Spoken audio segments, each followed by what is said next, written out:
It is a Sunday morning series finale at Kelly Field at Irvat Stadium as UChicago looks to take 3 of 4 from WashU in the final game of their first series of UAA play.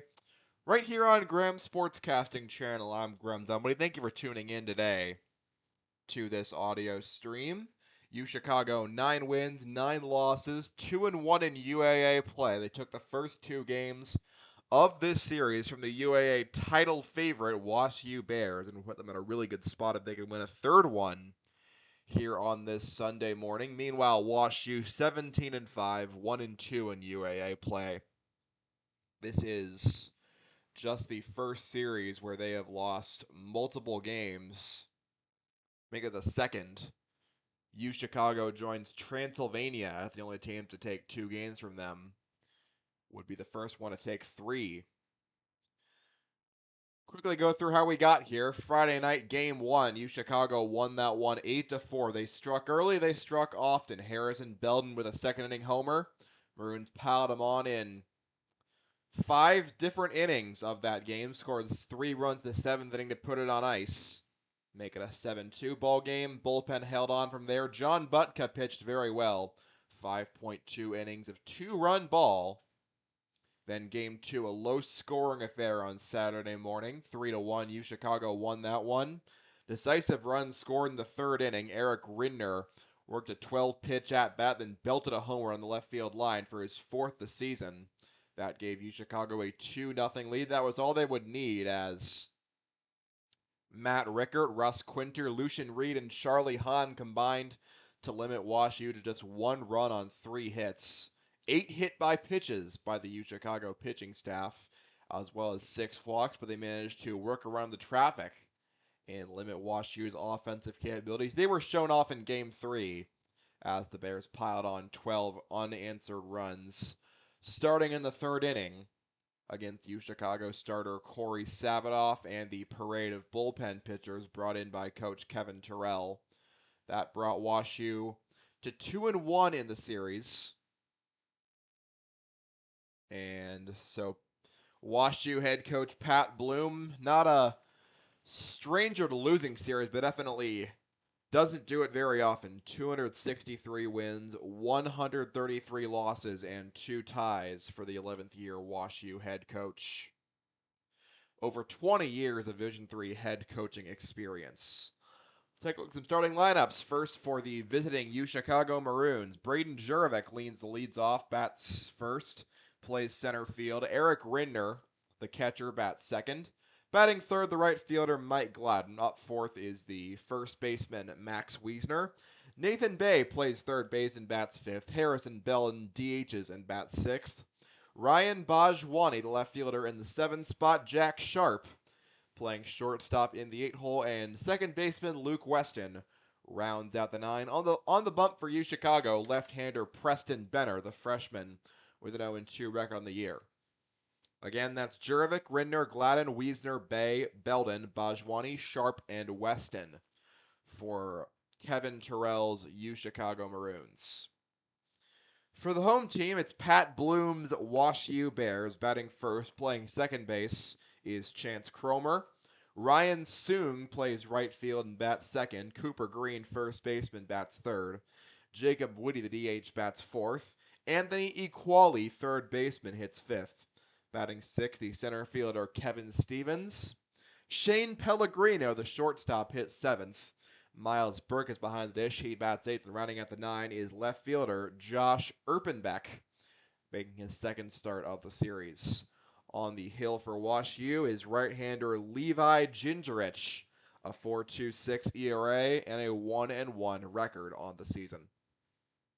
Again, that's Cromer, Soong, Green, Whitty, Equali, Stevens, Pellegrino, Burke, and Erpenbeck. The name to highlight is Chance Cromer, 2 for 5, but he has found a way to get on base so often in this series. 6 hit by pitches in this series alone, and not going to go pointing fingers, but you definitely want to cut down on those if you're UChicago. Every pitcher that the Maroons used in Game 1 yesterday hit at least one batter. 3 of the 4 hit at least 2 batters. And so you're going to need to clean that up, especially to Cromer. But you cannot hit a billion batters and expect to get anything done against a lineup as effective as this one. WashU has really stood out when it comes to hitting the baseball. Second in the league in batting average in their 22 games played. Slugging 442 as a team, getting on base at the highest clip in the UAA at 432. And when they are on base, they steal more than anybody. So this is a very stout team. They will punish you for your individual mistakes, and they will cause you to make those individual mistakes. As we mentioned, Cromer, the league leader in hit batters, also second in the league in walks behind only Emory's Zach Hansen. We'll see him in a couple of weeks, and Emory comes to Chicago. And Emory, one of the most effective walking teams in the country. They have 6 of the top 8 batters in the UAA as far as total walks generated. Lead the league in that metric. Also strike out more than anybody, so that'll be an interesting test. WashU strikes out the second least in the league, only behind NYU. UChicago, middle of the pack in that metric.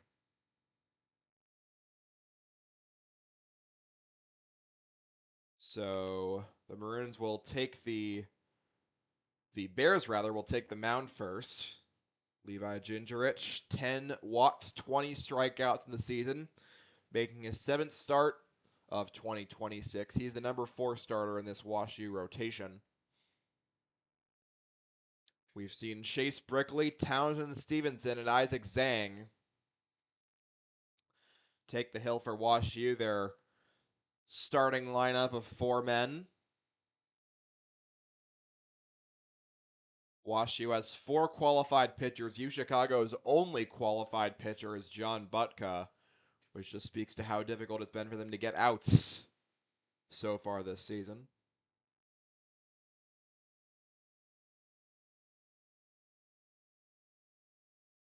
Last time out, Gingerich pitched 4 innings against Westminster. That was 5 days ago on March 24th. He went 4 innings, gave up 2 earned runs, 5 hits, walked 1, and struck out 4. All 6 of his outings so far this year have lasted between 3 and 5 innings. The high watermark, a 5-inning, 1-run, it wasn't earned performance against Illinois Wesleyan back on March 8th. Worst game of the year came 8 days ago. Gustavus Adolphus roughed him up to the tune of 5 earned runs in 3 innings. Did manage to strike out 6, but it came with a lot of hard contact against the Gusties. And so he shook that off against Westminster. It was back to a decent start, but UChicago's lineup will present a challenge. The Maroons have 4 different batters in their top 5 with at least 4 hits in the first 3 games of this series. Braden Jurovic leads the way with 5 hits and he'll bat first as he heads toward the plate to get this game underway. UChicago looking for their 3rd win of the series. They have played the toughest schedule in the country to this point, and a win here would be their 4th top 10 road win of the season. Top 10 win overall, 3rd top 10 road win. Glad you could join us. Let's play. First pitch on the way to Jurovic, and it's in there for a called strike. Fastball from Gingerich, and the count is 0-1 on Braden Jurovic. Jurovic's 5 for 13 on the series, knocked in a run. On the year, batting .292. He started all 18 for the Maroons. Next pitch on the way to Jurovic. It's inside, brushes him in, and it got him. So Braden Jurovic hit by the pitch, and he is aboard to begin this game.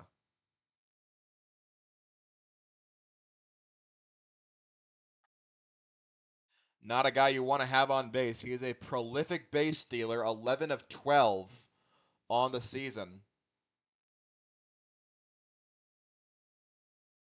Second in the league in stolen bases behind just Cooper Green of WashU. Green has had 1 more stolen base on 3 more attempts. So the hit by pitch plague now moves to WashU. Ginger hits the first batter he sees. Now faces Eric Rindner. Rindner tied for the team lead, 4 homers. Jurevic's off right away, pitches out, throw down to second, not a chance of getting Jurevic. And he steals second by a mile, and he's now tied for the UAA lead with 12 stolen bases.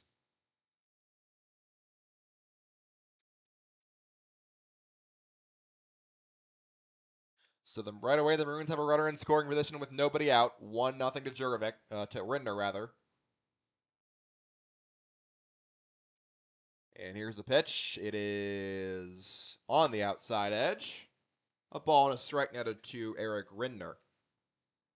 Rindner hitting 4 of 11 on the series. He had that notable 12-pitch at-bat ending in a homer in the second game of the series yesterday morning. 1-1 to Rindner, down 2 low, ball 2. 2 balls and a strike. On the year, batting .323, OPSing over 1,000, one of 2 Maroons to do that. UChicago will see 3 WashU Bears who have done that on the season when they come to bat. Slugging the second best in the team at .565, 9 walks and 10 hit by pitches. 2-1 chases Jurevic back to second base instead on a little pick throw, but second baseman Chance Cromer was a little late getting back to diminish the effectiveness of that pickoff. Of course, Jurevic could try for his league-leading 13th stolen base, but Rindner's got power to spare, so might not be the best idea. And they try to pick him off again. That one's closer, and he's safe.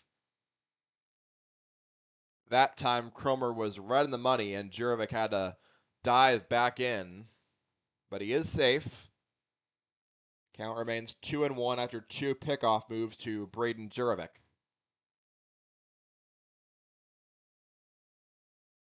Jurevic a healthy leadoff second. Now the pitch on the way to Rindner, and it is inside, and that got him.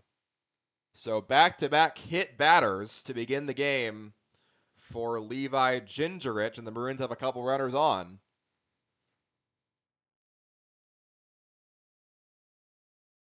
Rindner second in the league in hit by pitches. That is his 11th of the year.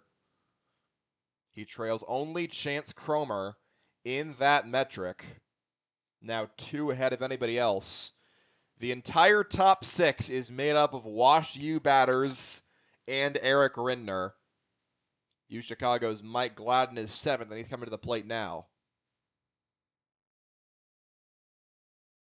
So first and second, nobody out after back-to-back hit batters to begin the first inning of this decisive Game 4 in St. Louis. UChicago with a 2-1 series lead, looking to return back home with some wind in their sails, taking 3 of 4 from a very quality opponent on the road. Not to mention their arch rivals. First and second, nobody out. Mike Gladden's the batter, and he swings away at the first pitch, lines into the left field. That's going to be down. Jurevic was sliding there, and it is... What the heck just happened? That is down for a base hit. Jurevic slid into third base, confused me a little bit, but it is a single for Mike Gladden, and they are now loaded with nobody out.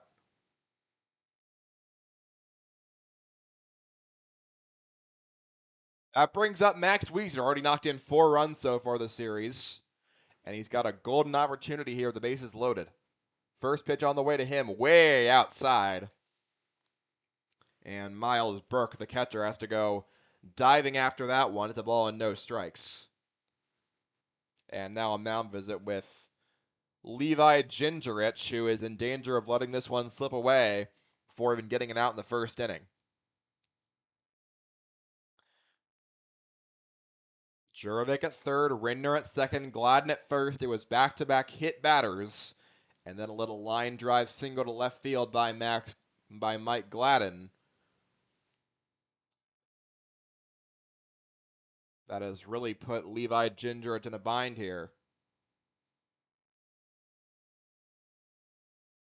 So now the entire infield and his pitching coach is coming out to try and calm him down and get some mental reset here. You do not want to let this slip away. WashU's bullpen is in pretty good shape. They've only had to use 5 relievers total across the 2 days and only 1 per game yesterday in the doubleheader. Their starters gave them plenty good length, but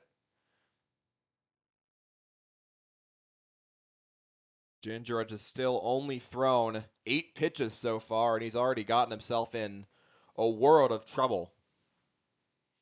1-0 the count on Max Wiesner.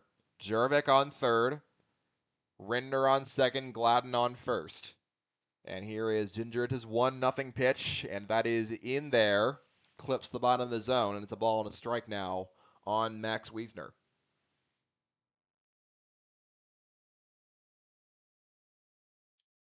Wiesner led the team in RBIs last year as a freshman, hitting in that cleanup spot. Now the 1-1 to him, swing and a miss. And it's now 1-2, a good firm sinking fastball there. Induces the first whiff of the day, and now Max Wiesner down in the count 1-2. After this series, the Maroons will return home to take on Brandeis at Jake Highlandson Field for their home opener. Next pitch outside to Wiesner, 2-2. That'll be a 4-game set. April 3rd through 5th. That'll be on Flow Sports. I will have the final 3 games of that series for you.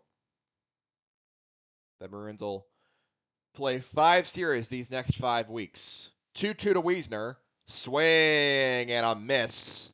And Wiesner is retired for out number 1. First strikeout for Gingerich. 1 away for Nathan Bay. Bay hitting 4 for 10 this series. Has an RBI. Can come up clutch in moments like this playing third base today. First pitch on the way to him, way outside, ball 1. 1 ball and no strikes on Bay.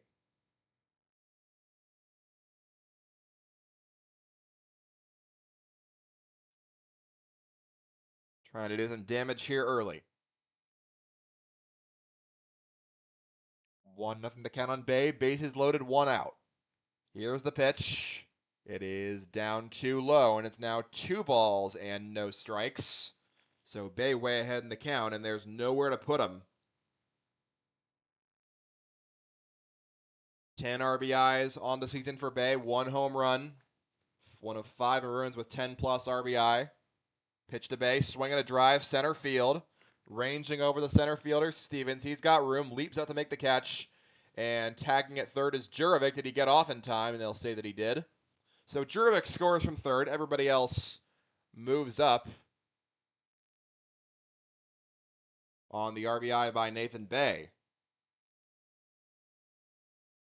That got down. It looks like it ticked out of Stevens' glove. So everyone's safe, in fact. RBI for Bay, 11th on the year. And the Maroons have a 1-0 lead with 1 out in the top of the first inning. So hard to tell through these videos when things happen. And they're going to pull Levi Gingerich. They are going to take the ball away from him. And his day is done with just 1 out made.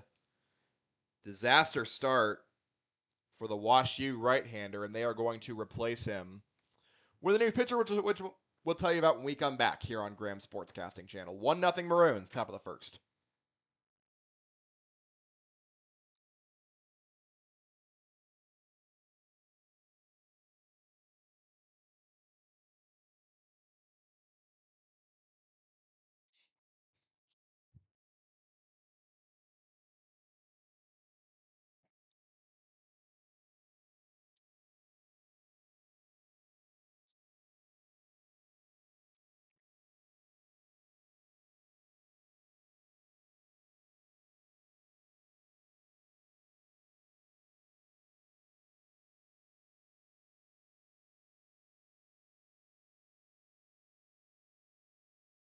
Now entering the game for WashU, senior right-hander Miles Kemwell Labrador, his second appearance of the series, a 3-1 record, and a 6.23 ERA in 11 appearances. Pitched a scoreless inning while striking out 3 in yesterday's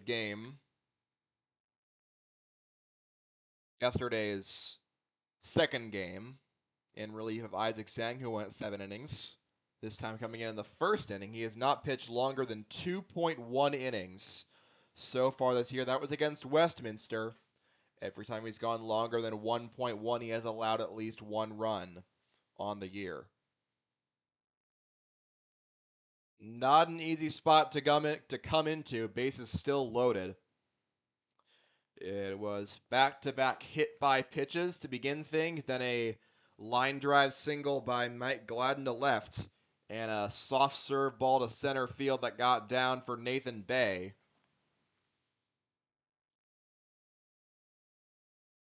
So bases loaded, 1 out, Maroons ahead 1-0. Harrison Belden is the batter. He's got some power in that bat, playing DH today, 4 homers in the year. First pitch from Kemwell Labrador, swing and a miss by Belden. And the count's 0-1.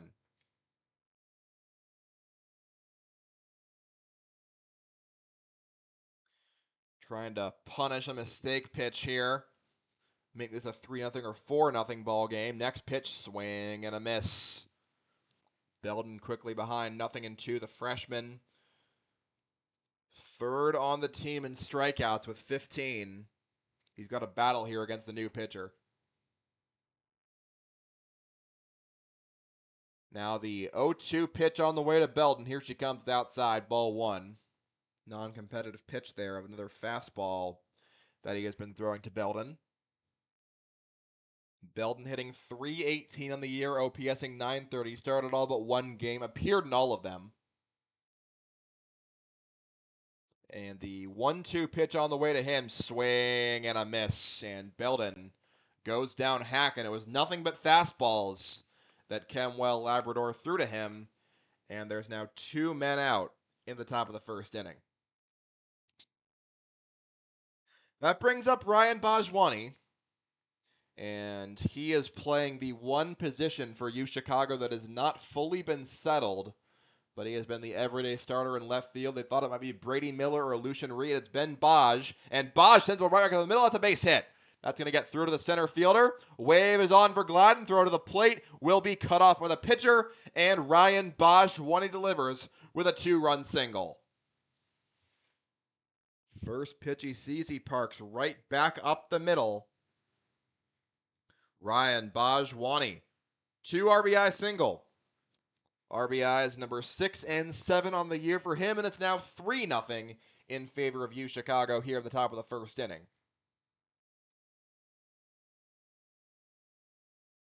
Still 2 men on for UChicago. 3 runs are in, and now first pitch on the way to Jack Sharp. It's outside and low for ball 1. 1 ball, no strikes. Bruins already punishing these mistakes from the WashU pitchers. Preston Benner will take the bump. He's having a pretty long delay, already a pitching change and a bunch of batters coming to the plate for UChicago. Next pitch on the way to Sharp, swing and a miss at a hard breaking ball, and the count's 1-1. 3 earned runs charged to Levi Gingerich. He is responsible for the runner on second base right now. And the 1-1 pitch on the way, and that's a ground ball. Snare by the shortstop, Pellegrino. Quick throw across the diamond to first. It's in time, and that will retire the side. But not before UChicago scores 3 runs to begin things. They lead 3-0, heading to the bottom of the first on Graham Sportscasting Channel.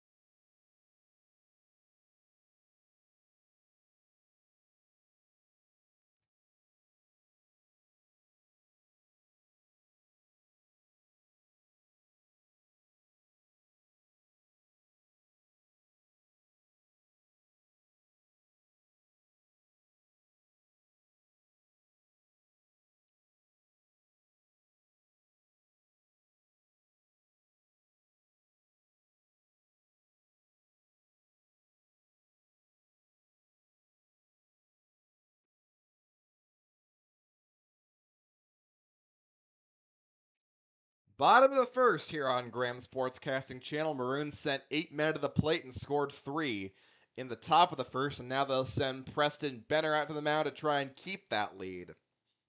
Preston Benner, freshman out of McLean, Virginia. ERA a pretty ugly 12.08, allowing nearly 3 base runners an inning across his 4 starts. 0-2 pitching record. Last time out was a pretty good start for him, though. 4.1 innings pitched, 1 earned run allowed, 4 walks, 3 strikeouts as part of that series sweep against Rose Holman 2 weeks back. So there is a chance that he has bounced back, but he'll need to limit the walks and the hit batters.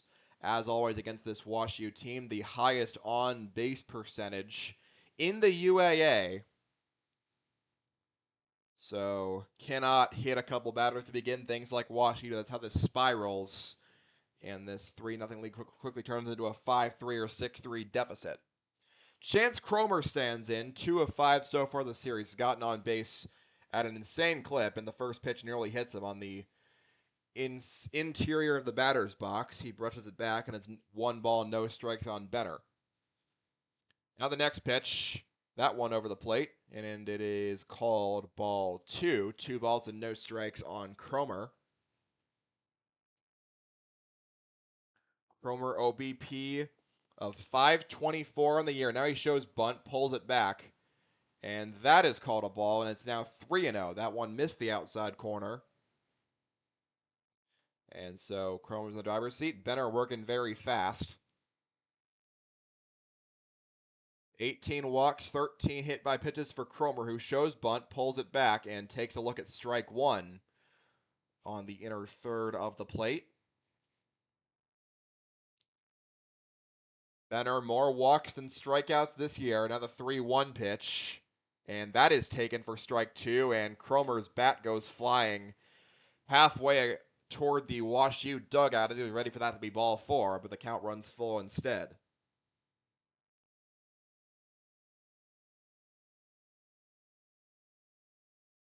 Cromer back in the box. 3-2 pitch from Benner. Swinging a fly ball left field. Bajwani's over. So is Bay into foul territory. And he will not get to that one. So the count stays 3-2.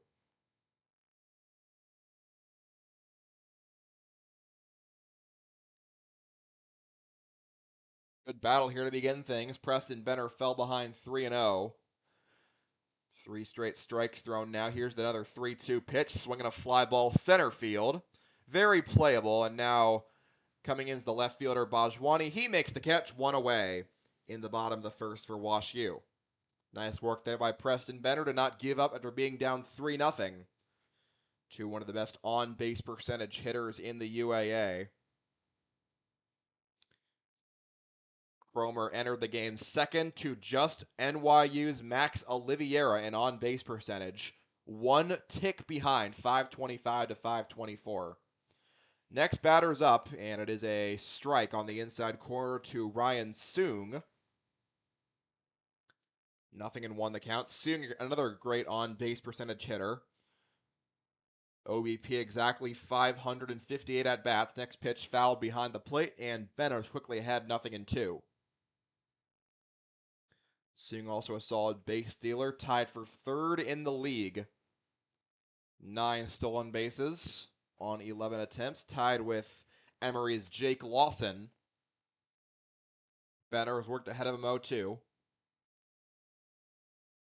And the next pitch on the way, and that brushes him inside and doesn't hit him. 1 ball, 2 strikes now on Soong, who's also hit WashU's only home run of the series. Now the 1-2 pitch, that's down too low, and the count evens 2-2. Already 11 pitches thrown by Preston Benner. WashU pulled their starter Levi Gingerich after less than that. 2-2 pitch, swing in a fly ball deep left field. Bajwani turning around, looks up, and that is gone. Home run Ryan Soong, his 2nd of the series. And it's now 3-1. 2nd homer of the year for Soong, RBI number 11. And he takes Benner deep to get WashU on the scoreboard.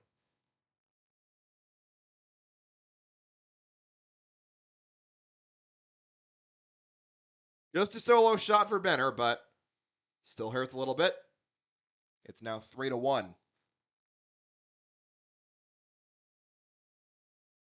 That brings up Cooper Green, and Green takes a look at a breaking ball that bends in for strike one. Cooper Green leading the UAA in stolen bases. He's got 12 of them, getting on base at a 416 clip. Next pitch bounces in, ball and a strike on him. Green is 5 of 11 in this series, 3 runs batted in, 2 home runs, 19 RBI on the year. That ranks him 4th in the conference in the latter category. Next pitch way outside, and it's 2 balls and a strike on Green. Ryan Soong belted WashU's second homer of the series. Makes a 3-1 game. Next pitch brushes him back inside, and it's now 3 balls and a strike on Cooper Green. Second 3-ball count for Benner as Nature losing another batter. Covered to get Chance Cromer out last time. This 3-1 pitch is fouled off to the right side. So the count runs full, 3-2. Already 17 pitches thrown by Preston Benner. A flyout and a home run so far by the WashU batters. And now the 3-2 pitch on the way, and that's inside ball 4. And Benner loses his first batter of the morning. Tying run to the plate now in the form of Jacob Whitty.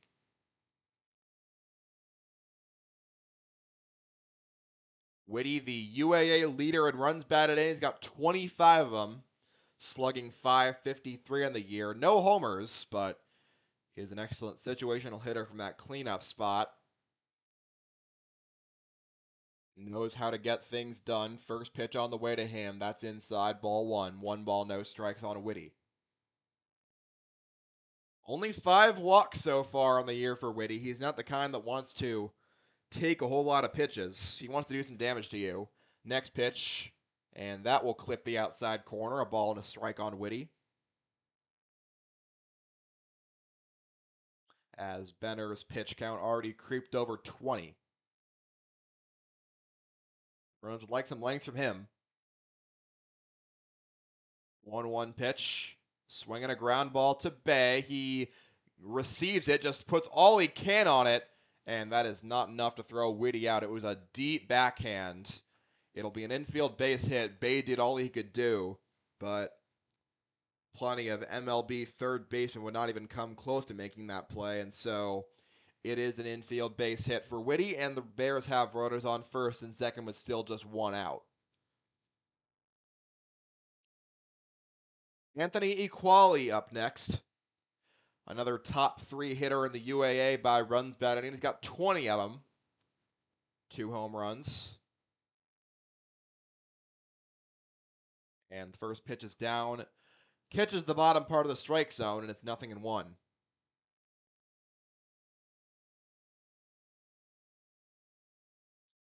Equali hitting .321 in the year, OPSing .931. Started all the games this year for WashU. Next pitch is down and in. Ball and a strike now on Equali. WashU has had a patient approach against Preston Benner. They know that he can spray the ball around a little bit. And now the 1-1 pitch on the way. Both runners take off. Throw goes into second base, but it's wide of the bag, and it'll be a double steal for Green and for Whitty. Cooper Green extends his UAA lead with his 13th stolen base, reclaiming that title solely from Braden Jurovic. Jacob Whitty with his 5th steal in 8 attempts. Tying run now on second. The pitch with a swing and a miss. So it's 1-2 to Equali. And here's Benner's next offering, and that's swung on and missed. And Equali is sat down for out number 2.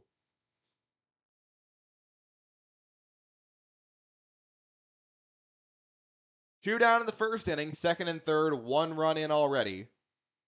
And that'll bring up Kevin Stevens, batting 3 for 13 this series.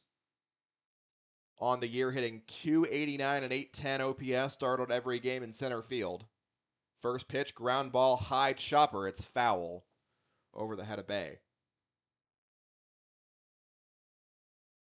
0-1 on Stevens. They have made better work, already nearing 25 pitches. But if he can get out, it'll be a win for UChicago. 0-1 pitch to Stevens. Check swing. Appealed onto second base. He did not go, so it's a ball and a strike. Umpiring crew is smaller than it would be in a major or minor league game. Just got one guy standing on the cut of the grass in the infield. And another one down at first base. 1-1 to Stevens. Swinging a high chopping ground ball, foul again. And it's now a ball and 2 strikes on Stevens. Preston Benner struck out 1. He's walked 1. 15 walks, 11 strikeouts through 5 appearances on the year, including this one. Trying to retire Stevens here to end the frame. The 1-2 pitch. Down and in. Oh, it's called strike 3. He rung Stevens up. And that is how the first inning will come to an end. Back-to-back punch-outs by Preston Benner to get out of some trouble, and he escapes the first inning, which is a single run allowed. It is 3-1. We go top 2 on Graham Sportscasting Channel.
Top of the second inning here in St. Louis. Miles Kemwell Labrador continues on. He allowed a base hit, scored 2 runs. They were charged to his starter, Levi Gingerich.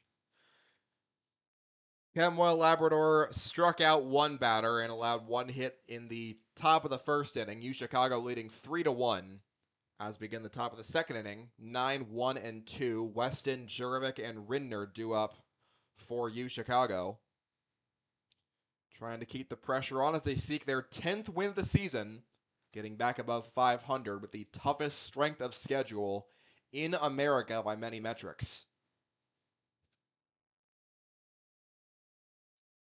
Over half the games they've played this year have been against top 20 ranked opponents at their home ballpark. First pitch on the way to Weston, and it misses high for ball 1. 1 ball, no strikes. Weston today's second baseman. Only one who didn't hit in that top of the first. The Maroons sent 8 batters to the plate. 1-0 to Weston, and that's way outside. 2-0 now. Kemwell Labrador entered this game having struck out 22 batters, walked just 4. Got his 23rd strikeout in the first inning on Harrison Belden. So you expect he'll battle back here. 2-0 pitch. That brushes Weston inside, and it's now 3-0. Weston hitting just 1 for 10 this series. Not the kind of guy you want to give up so easily.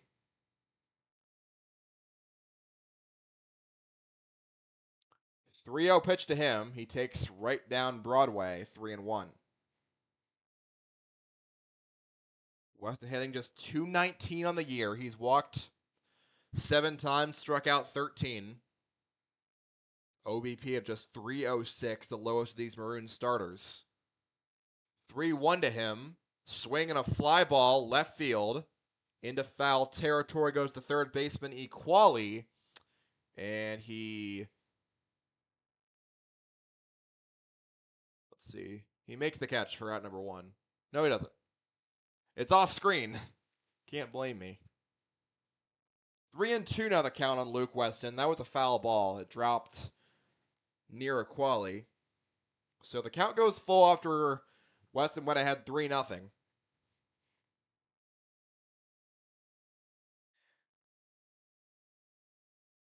Miles Camwell Labrador does not walk very many batters, just 4 walks surrendered in 13 innings pitched.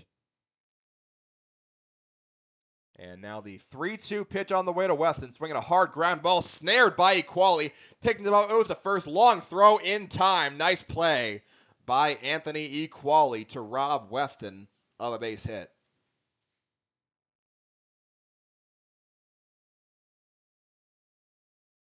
One away, top the second inning. Braden Jurevic's due up.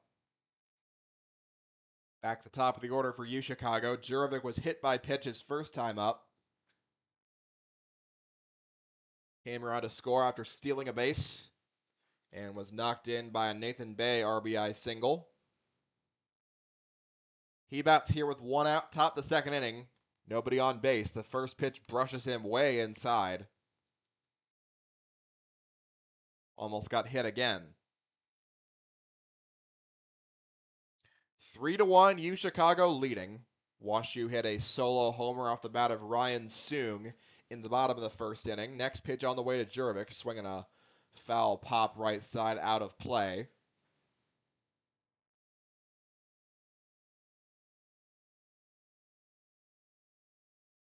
The skill set that Jurevic provides is almost unlike anybody else in this conference.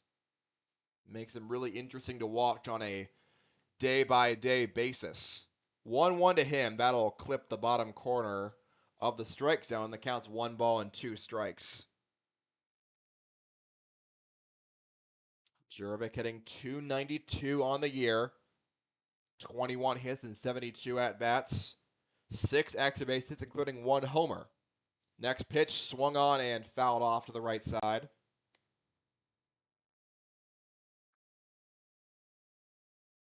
Did he? No, he swung and missed. We reacted, thought it was less than that, but it is a strikeout. Strikeout number 2 for Miles Camwell Labrador. Nobody on, 2 outs for Eric Rindner.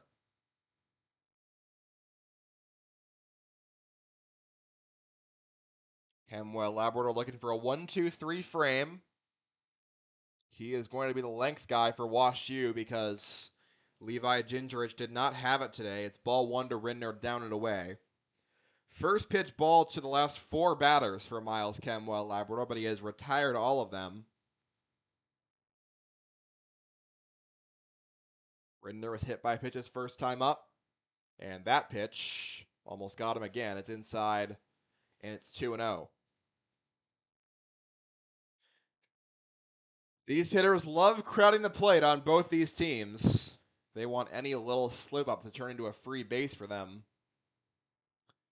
Might be a little easier when you have less stress of having to preserve your body for a longer career in the future. Next pitch way outside, and it gets all the way past the glove of Burke. 3-0 to Rindner. Might have to ask them if that is the case.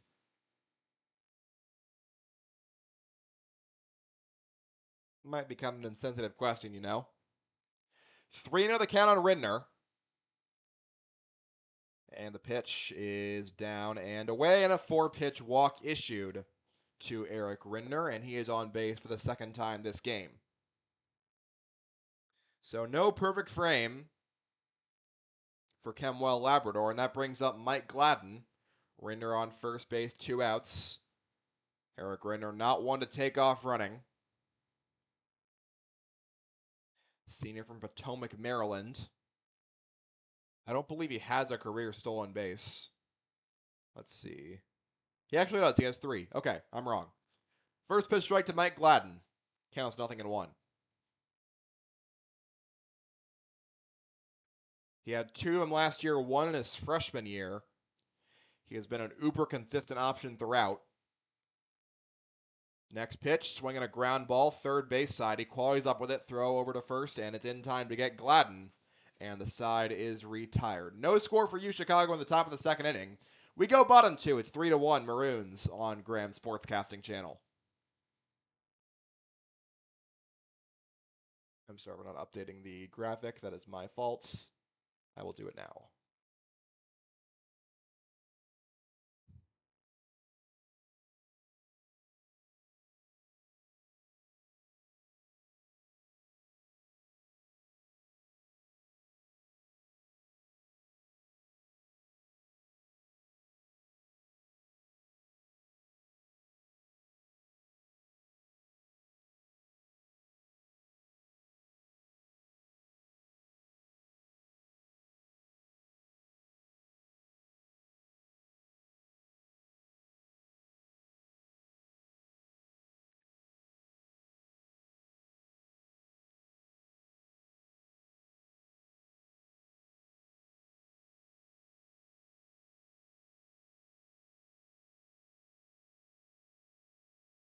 Bottom second inning here in St. Louis. UChicago looking for a series win. Preston Benner will be back to work. Gave up 1 run and stranded 2 runners in scoring position in the bottom half of the first inning. Now on to face 7, 8, and 9, Pellegrino, Burke, and Erpenbeck for WashU. Benner gave up a solo homer to Ryan Soong, a walk and a base hit, then struck out the final 2 batters he faced to escape the inning with only 1 run allowed. Shane Pellegrino is 2 of 11 so far this series.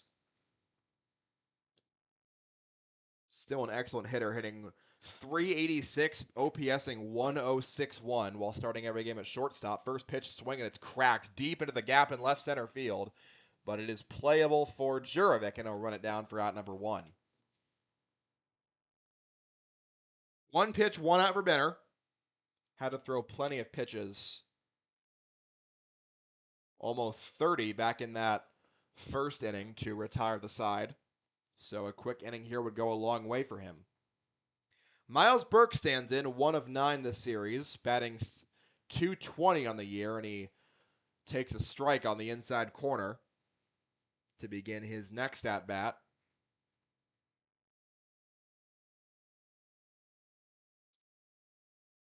And next pitch just misses the outside edge. Miles Burke, no homers, 13 RBI on the year, 12 total bases. Swinging a line shot right at Nathan Bay, who catches it on the fly for out number 2. So 4 pitches to get 2 outs so far for Preston Benner. Good start for him.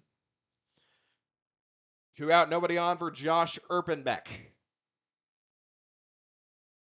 As he heads back to the dugout, Burke looks like he found some kind of tendency with Preston Benner. He tells Erpenbeck about it before Erpenbeck stands in. And the first pitch on the way shows bunt, pulls it back. And it is ball 1 just below the zone. Benner right back into his windup. Next pitch on the way. That misses everything. 2-0.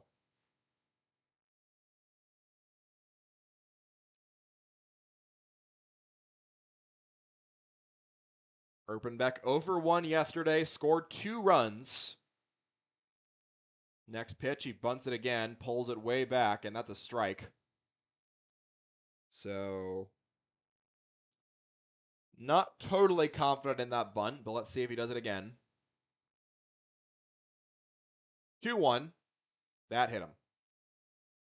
Did it hit him?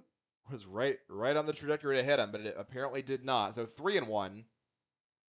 The outcome may be the same if Benner can't get a strike in here. 3-1 pitch. Swinging a long fly ball left field. Racing over are the left fielder Bajwani and Jurovic. And that is going to get down for extra bases. And Erpenbeck slides in with a double. Josh Erpenbeck, his first hit of the series. Just his 5th hit of the season in his first extra base hit. Puts a runner in scoring position now for the top of the order in Chance Cromer.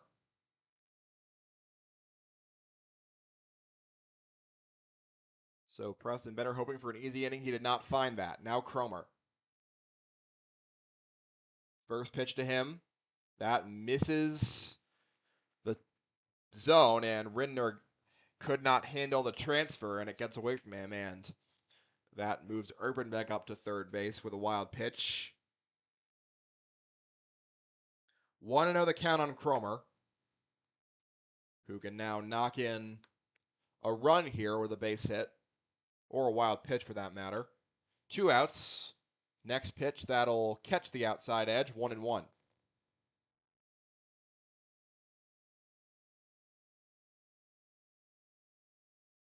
Preston Benner looking to put a 0 on the scoreboard for the first time today for WashU.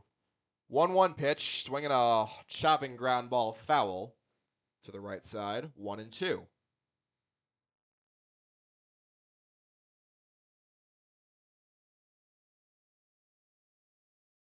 UChicago has held a lead at some point every game this series. They've won 2 of them. 1-2 pitch to Cromer. Fly ball, right field, and a lot of ground given up by Gladden. He turns around, and that is gone. Home run, Chance Cromer. Did it? Oh my goodness.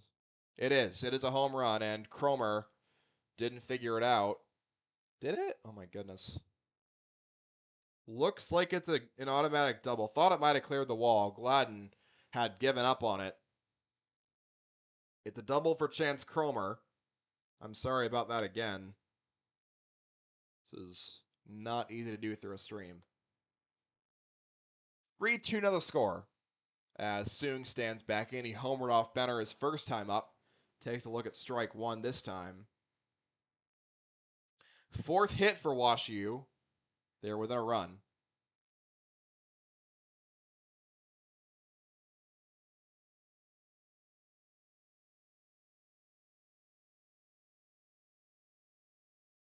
Looks like there was some kind of violation charged to Benner. It's an automatic ball. So now 1-1.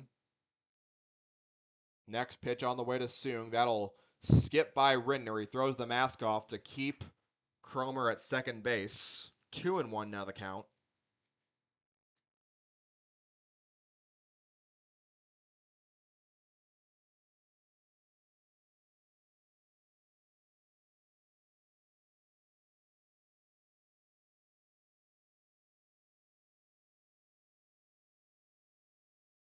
Wilson trying to sneak back to second base, and that's inside. 3-1 on Soong. Benner in some big trouble now. He got the first 2 outs, no problem, but allowed back-to-back doubles to Josh Urbanbeck and Chance Cromer. Tying run on second base, Maroons by a run 3-2.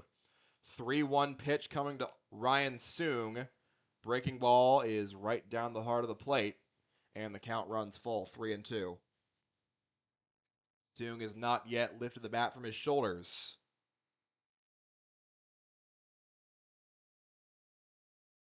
Now here comes the payoff pitch from Benner, swinging a shot back up the middle, and that will get down, base hit. Cromer rounds third, throw to the plate from Jurevich, cut off by Benner, and it's late. Soong tries to take second on the backhand, and he'll do that successfully, and we are now tied at 3. RBI singles, a second on the throw for Ryan Soong, his second RBI of the day, and we are tied. 3-3, bottom second inning.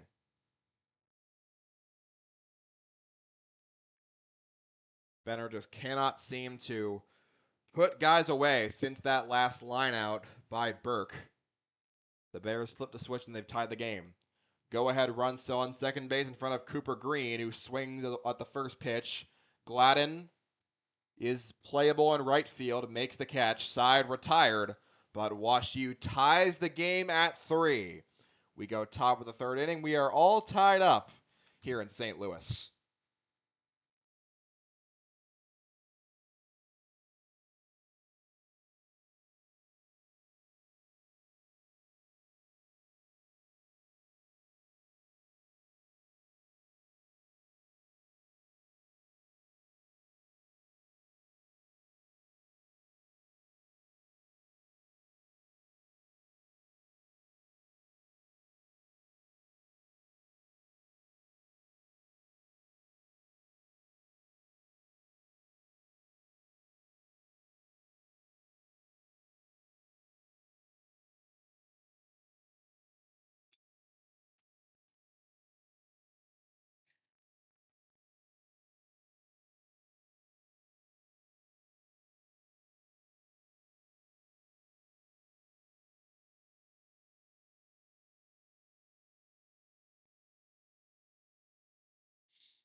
Top of the third inning here in St. Louis, Kelly Field at Irv Utz Stadium.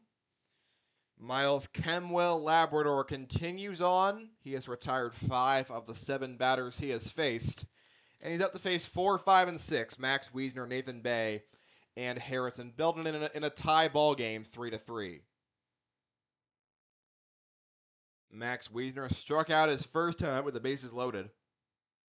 And the first pitch on the way from Kemwell Labrador is a called strike. Well located in the bottom right corner of the strike zone.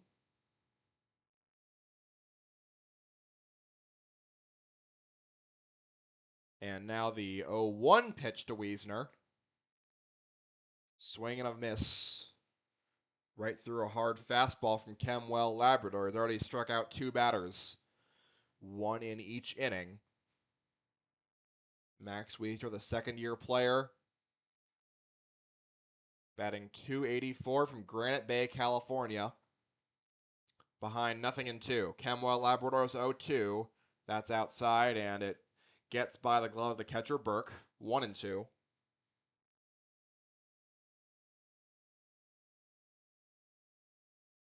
Wiesner first on the team in number of strikeouts. He's the first at 20. Not an honor you want to have. Can try and recover here to avoid 21. 1-2 pitch on the way to Wiesner, swinging a ground ball, chopping foul.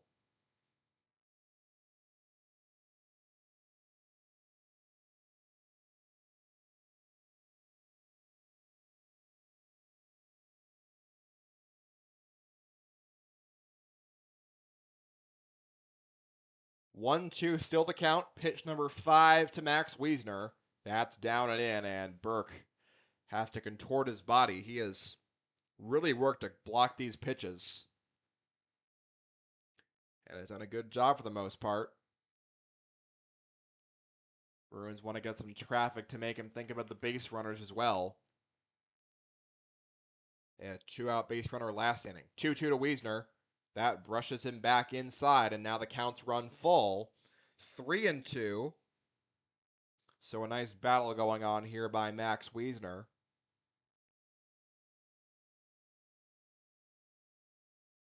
Wiesner not a base-stealing threat in particular.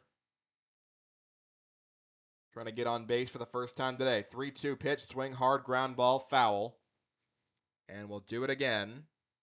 This will be at least an 8-pitch at-bat.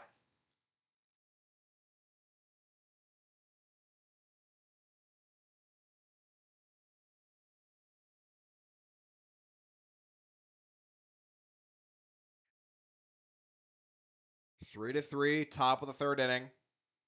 Nobody out, and a 3-2 count on the 4-hole hitter, Max Wiesner. Here she comes, swinging a line shot center field. Stevens giving a lot of ground, turning around, and that one will bang off the wall. Throw comes in from the left fielder, and Max Wiesner will stand up at second with a ringing double to lead off inning number 3.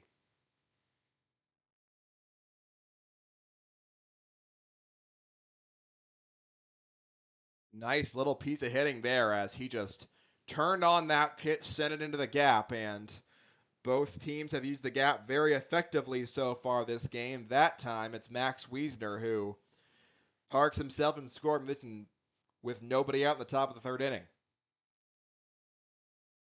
Next batter up, Nathan Bay, who takes a look at a strike right down the heart of the plate, a breaking ball, and the count's 0-1.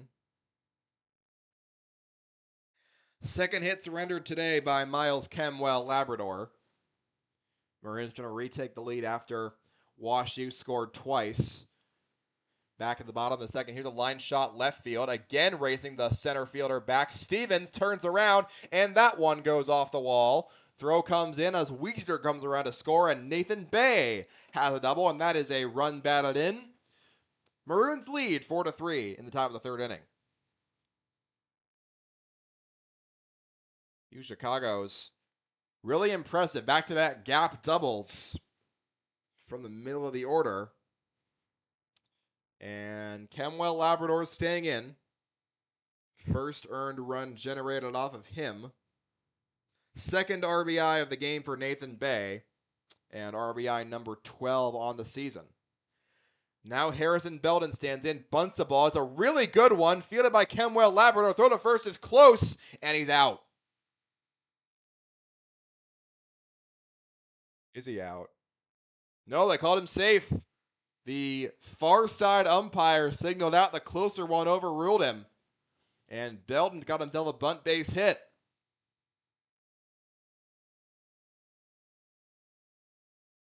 Bay went to third on the play. That was about as good a bunt as you could ask for from a freshman player.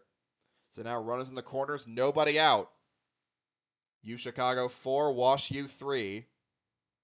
As Ryan Bajwani stands in, who knocked in a couple of runs with a base hit back in the top of the first inning. Got a chance for some more damage here. Belden off immediately, and there will be no throw as Burke lost the ball on the transfer. So Belden moves to second base. Stolen base number 2 on the year for him now. Numbers are coming for the pitcher, Miles Kenwell Labrador. Second and third, nobody out. 3 straight hits to begin things. A couple of ringing wall ball doubles by Max Wiesner and then Nathan Bay. And then a bunt base hit by Harrison Belden.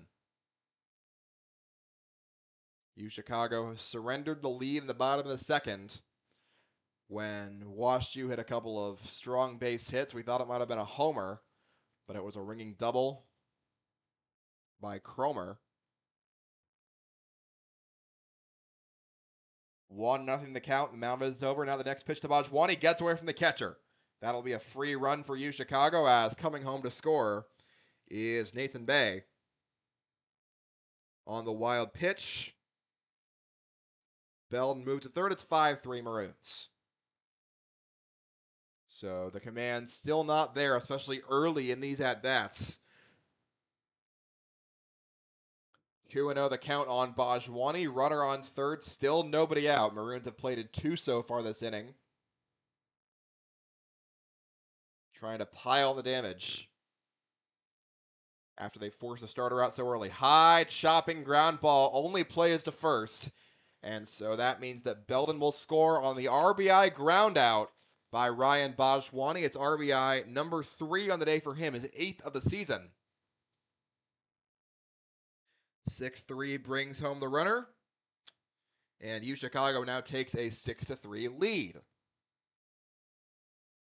1 out here on the top of the third inning. All 3 of those leadoff hits have come around to score. Next batter up is Jack Sharp, who swings and fouls a pitch off his foot for strike 1.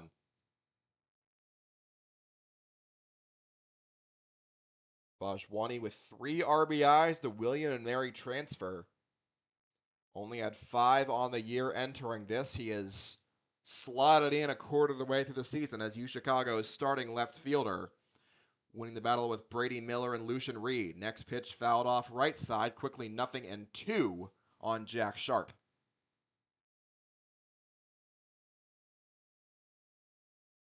UChicago scoring 3 times in the top of the first, 3 times now in the top of the third. 0-2 pitch to Jack Sharp, down low, ball 1.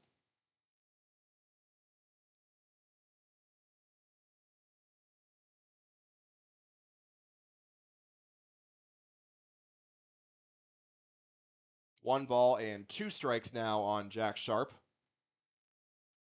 Grounded out to shortstop his first time up. Swing and a miss as Sharp is retired. Strikeout number 3 for Miles Kenwell Labrador.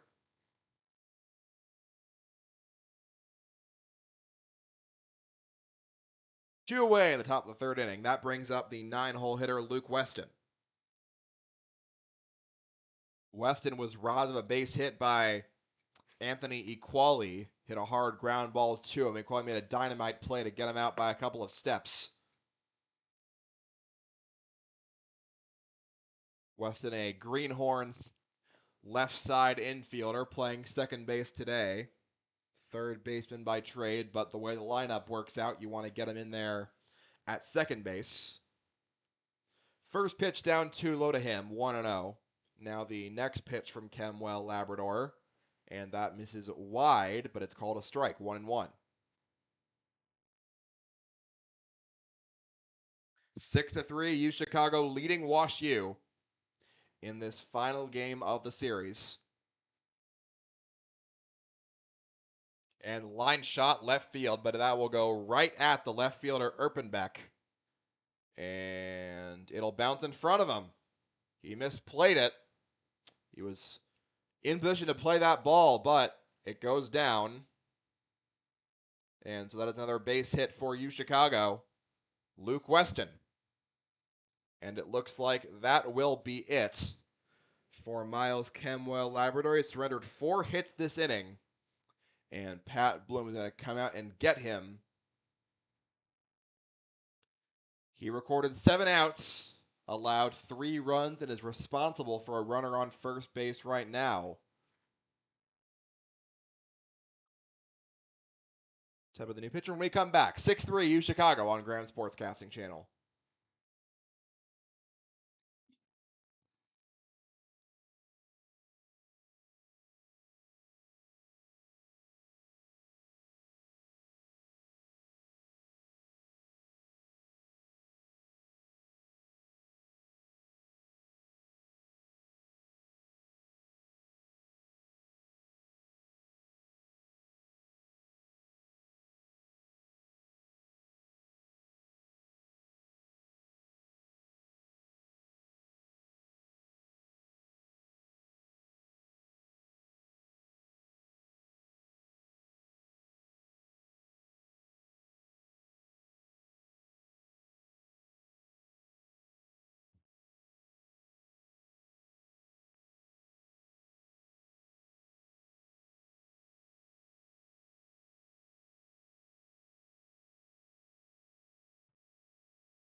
New pitcher for WashU.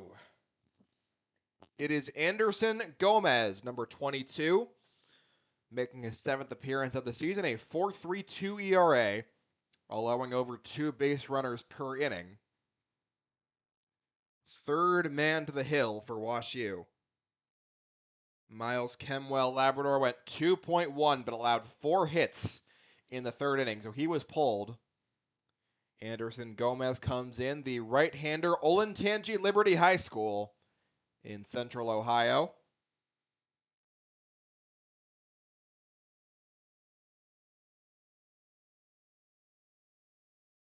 Facing the top of the Maroon order, they have put a lot of pressure on these WashU pitchers to perform. Last time out, Gomez allowed 1 run. It was unearned, 3 walks and a strikeout against Westminster. Hasn't gone more than 2 innings in a game so far this year. Luke Weston with the lead off first. He'll get back picked, and the ball will get away from the first baseman, Green, and that'll allow a free base to Weston, who makes the turn to third, and Weston is headed to third base, and he's in there on the wild pickoff throw. So right away, the Maroons get a free 180 feet, and they have another runner into scoring position before Braden Jervik's even seen a pitch.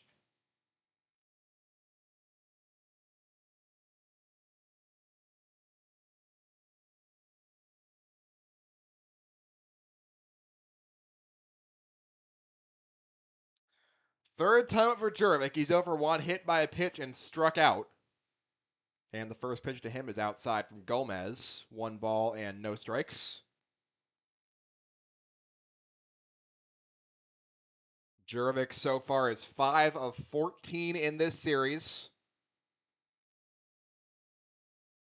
Next pitch to him. Swinging a little dribbler, shortstop. Got to throw fast to get Jervik. And Pellegrino does just that. Jervik is retired. Maroons strike 3 times in inning number 3, and they have a 6-3 lead. We go bottom 3 in St. Louis on Graham Sportscasting Channel.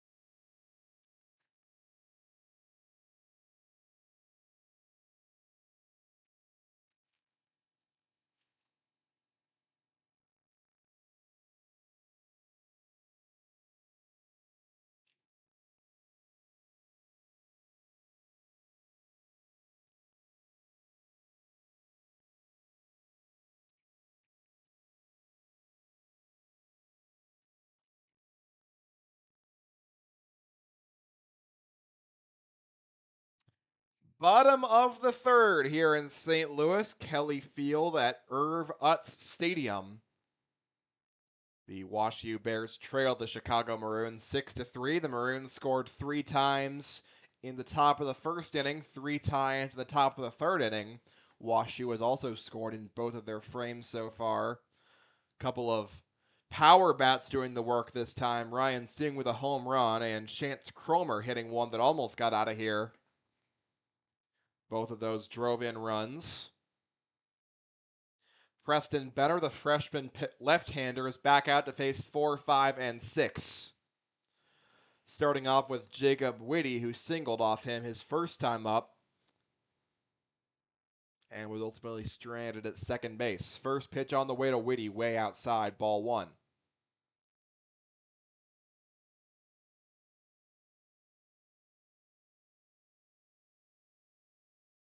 Jacob Whitty hitting .273 in the year. Next pitch again, way outside, quickly 2-0 on the freshman from Houston.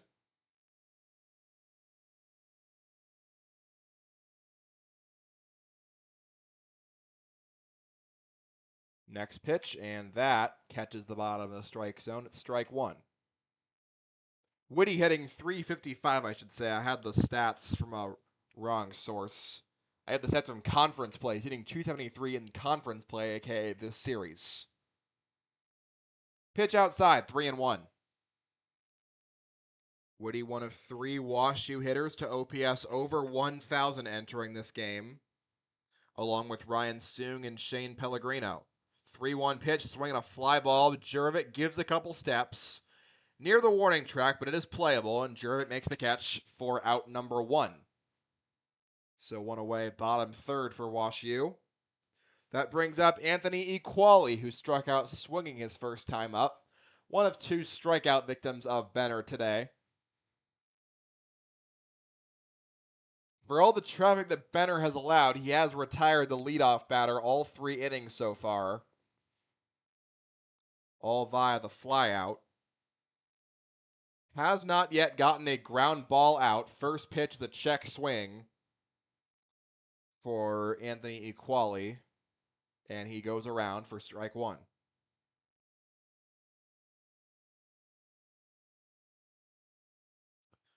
Still looking for that first ground ball. The infield's playing way back right now on Equali. He takes a look at ball 1. 1 ball and 1 strike. Equali entered the game batting .321. Struck out his first time up on 4 pitches. Next pitch is line toward right field. Gladden doesn't have to move very much as he makes the catch for out number 2. So quickly 2 away.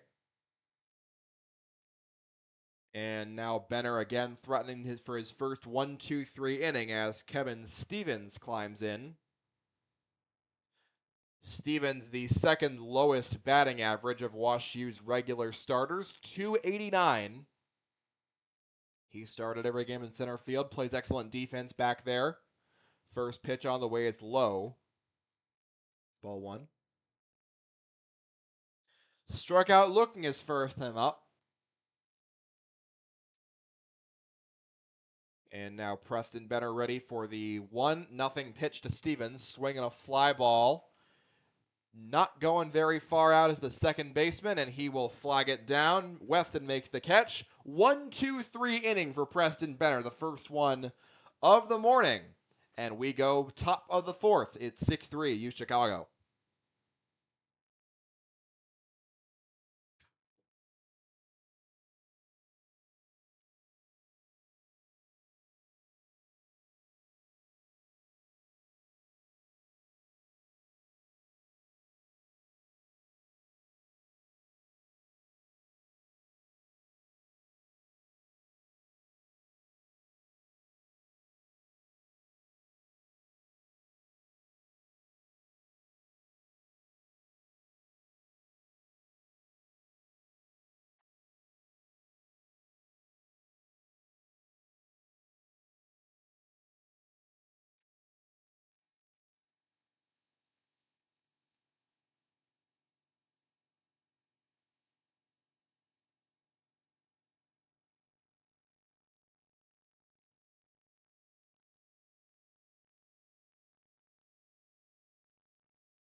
Top of the fourth here in St. Louis. UChicago with a 6-3 lead over their arch rival WashU Bears, looking to take 3 of 4 from the UAA title favorites entering conference play.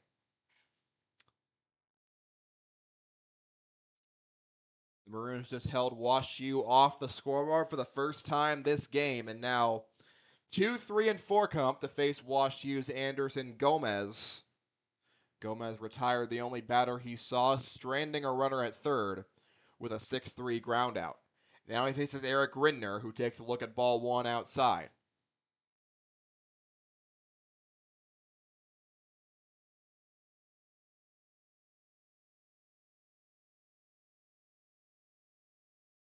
Rindner is 0 for 0 today, has reached base twice, not via the hit, and he is now ahead 2-0 as that next pitch misses outside and skitters in the dirt. Do you say 0 for 0? I don't really know what you say.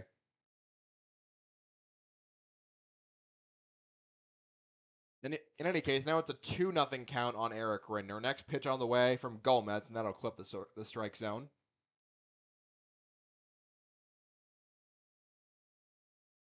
Gomez, the third man on the mound for WashU today. The starter, Levi Ginger, has lasted just 0.1 innings and saw just 5 batters before Pat Bloom yanked him. And the next pitch, Rinder's got to duck out of the way to avoid getting a concussion from that one. 3-1. Miles Kemwell Labrador went 2 1/3 innings, allowing 3 more runs.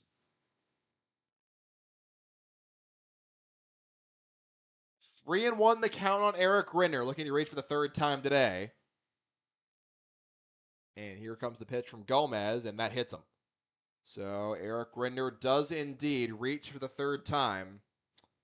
UChicago puts their leadoff man on base for the third time in 4 innings pitched. The outcome would have been the same either way, but Eric Rindner does need to keep his league hit-by-pitch king quest intact, and that does further that goal, his second hit-by-pitch of the day. He is 2 behind Chance Cromer. 1 behind Chance Cromer now with that hit-by-pitch. Mike Gladden's up the bat, and he takes one way outside. It's ball 1. 1 ball, no strikes.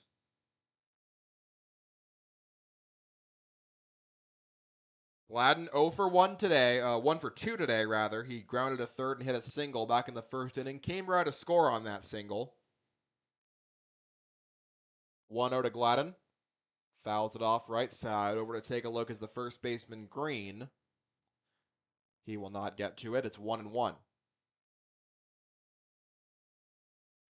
UChicago 8-4 winners in Game 1, 3-1 winners in Game 2. WashU struck back with a 12-2 run rule victory in the final game of last night's doubleheader. Now the 1-1. He takes a pretty pitch painted in the bottom third of the zone, and it's now a ball and 2 strikes. Gladden, UChicago's top hitter near the halfway point of the season. We're in game 19 of 40. 1-2 pitch on the way to him, swinging a ground ball. Third base, Aquili can't get to it. It's a base hit. Rindner around second, headed for third. Gladden's headed to second base. It is a double into the left field corner for Mike Gladden. And the Maroons in business once again. Their top hitters coming through this time, and they've got a couple of runners in scoring position.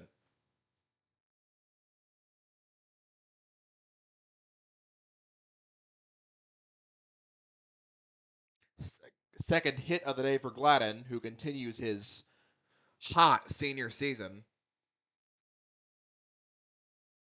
On his way to back-to-back all Region 9 honors. OPSing well over 1.000 at this point in time. Last year he was second team all Region 9, second team all UAA. But he has just stepped it up even more in his senior season.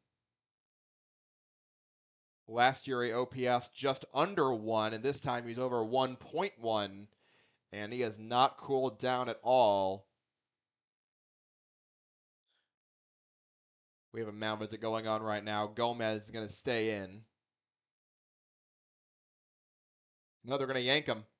They're going to yank Anderson Gomez. He faced just 3 batters. So the 4th pitcher coming in. We'll stay here while I tell you about him. It is Jay Ronning. Right-handed sophomore from Castle Rock, Colorado. The 4th pitcher already for WashU. Pat Bloom really trying to salvage this series by winning 2 games. And to that end, he is going through his bullpen, trying to find the guy that'll get these UChicago hitters out.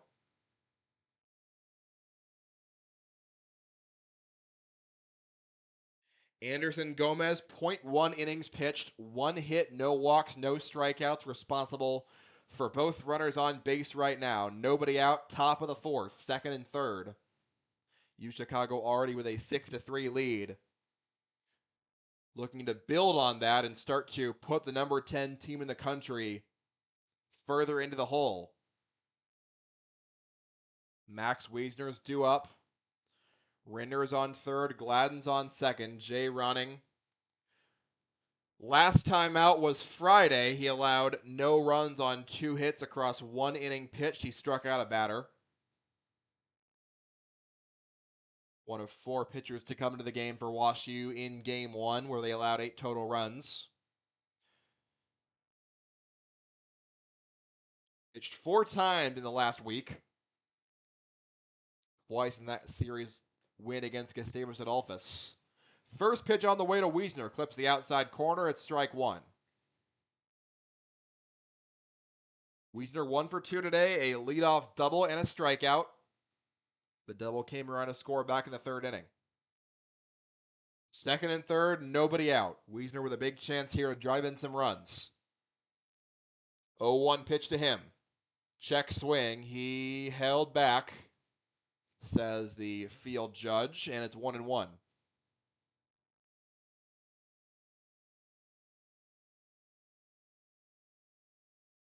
UChicago can play a couple more runs here. The run rule is a pipe dream against a team of this caliber. Wiesner fouls it back. The Maroons have been on the wrong end of the run rule 4 times, but they have never lost a game this year when they have allowed fewer than 7 runs, and that will continue because WashU will need to score at least 7 runs to win this game, even if the Maroons don't score here. Here comes the 1-2 pitch to Wiesner. That's way outside. Good block by Burke, lunging to his right to keep that ball at the plate and prevent a run from scoring. 2-2 on Wiesner. 3rd straight AB of 5+ pitches for Max. Now the 2-2 pitch. Fly ball, not hit especially deep into foul territory. It will be caught. Rinder will bluff going home, and he would have been out by a mile had he done so. Out number 1 as Wiesner pops out foul to the first baseman, Green. So 1 away here at the top of the 4th inning. Nathan Bay is up to bat. Still 2nd and 3rd. Maroons threatening for a couple more runs to extend their 3-run edge. Jay Ronning trying to stop him from scoring anymore. He's the 4th pitcher into the game. Top of the 4th, 1 out for WashU. Here we go. Bay takes the first pitch, and it's a good one. A fastball nipping the top corner of the strike zone. And it's 0-1 on Nathan Bay. Every pitching substitution so far by Pat Bloom has been mid-inning to try to get themselves out of jams.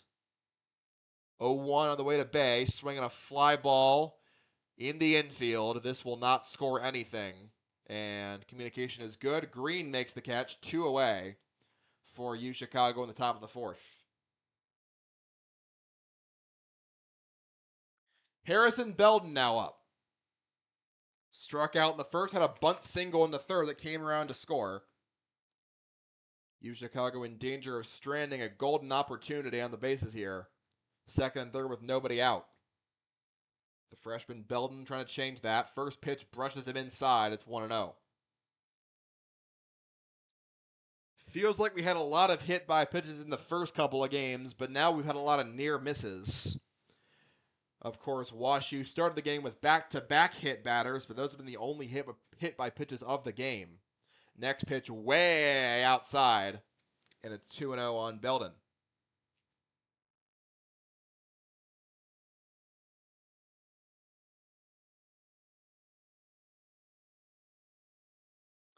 Belden entered the game hitting .318. A big base hit here would plate 2 runs with 2 outs.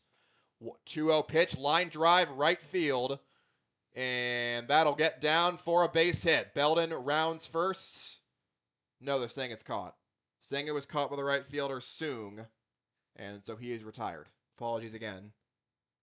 Thought that would drop in front of Soong. He ran it down, and that will retire the side. UChicago threatens they don't score in the 4th inning. We go bottom 4. It's 6-3, Maroons lead.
Bottom half of the 4th inning. UChicago leading WashU 6-3 in the final game of this 4-game set in St. Louis. And Preston Benner will be back to work.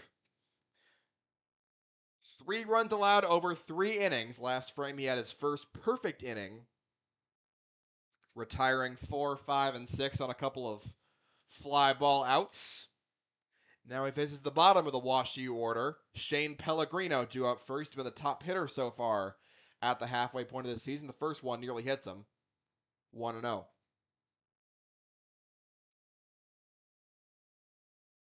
Pitch count for Benner in okay shape. They're on 57 through 3 innings. Next pitch, swing and a miss by Pellegrino. Another inside fastball. Got him to offer out at that time. Despite that, Pat Bloom still hitting him down in the 7 hole. And the next pitch is a ball. Make that a strike. 1 ball, 2 strikes now on Pellegrino.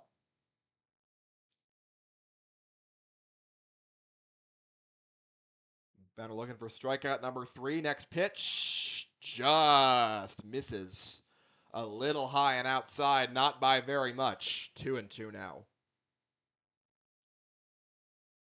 The freshman pitcher from Virginia has pitched all right so far today, trying to keep it that way. 2-2 pitch. That just misses, and it's a full count. A lot of close takes here by Pellegrino.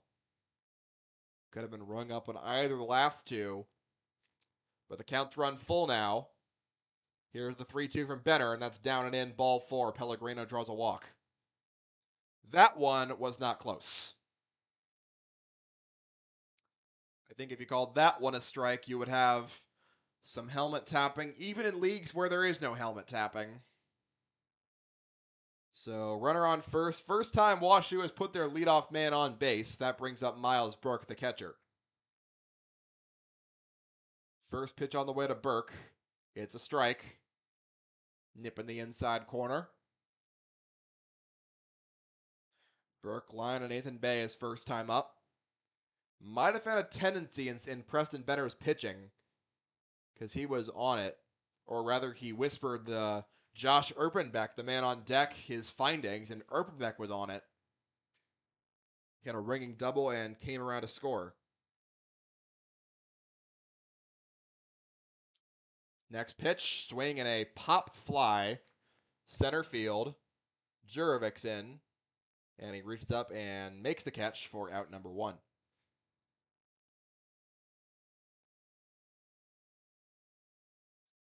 One away in the bottom of the 4th inning. That brings up the 9-hole hitter, Josh Erpenbeck.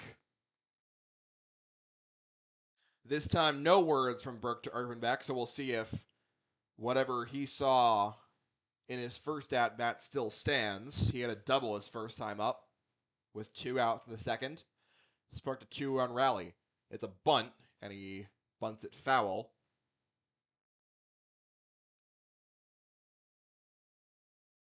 Runner on first, that's Shane Pellegrino, who walked to lead off the inning. The Maroons protecting a 6-3 advantage. Preston Benner threw 3.1 innings, 3 runs allowed. It's a pick throw back to first, and Pellegrino is not fooled. 5 hits allowed by Benner, all in the first 2 innings. Sat down 4 of his last 5. And the next pitch is a strike. 0-2 quickly on Erpenbeck. And now Benner wants to generate a weak fly ball here to get that second out. 0-2 pitch. That brushes him inside.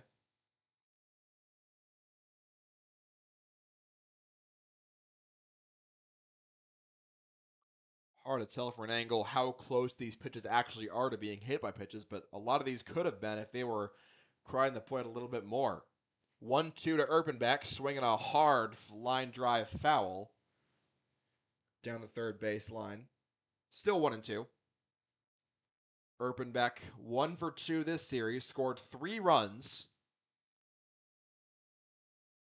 making his second start of the series. On the season, it is start number 6. Entered the game hitting .267. The 1-2 to Erpenbeck. Ground ball, and that will be tackled by Weston. Throw to first. Do they get him in time? Yes, he does. Luke Weston. Good play by him to get the speedy Erpenbeck. And there's 2 away in the bottom of the 4th. Nice little slide tackle there by Weston. The runner moves to second base, so Pellegrino into scoring position, but Luke Weston saves a base hit with a nifty defensive play, and now the top of the order is coming back up. Third time to the plate for Chance Kroner. Hit a ringing double that we thought was a home run his first time up. Just missed clearing the fence. First pitch, a bottom of the zone strike to him. Benner looking for back-to-back scoreless frames. The 0-1 pitch. Pretty much the same spot, but that time it doesn't get the call, and it's 1-1.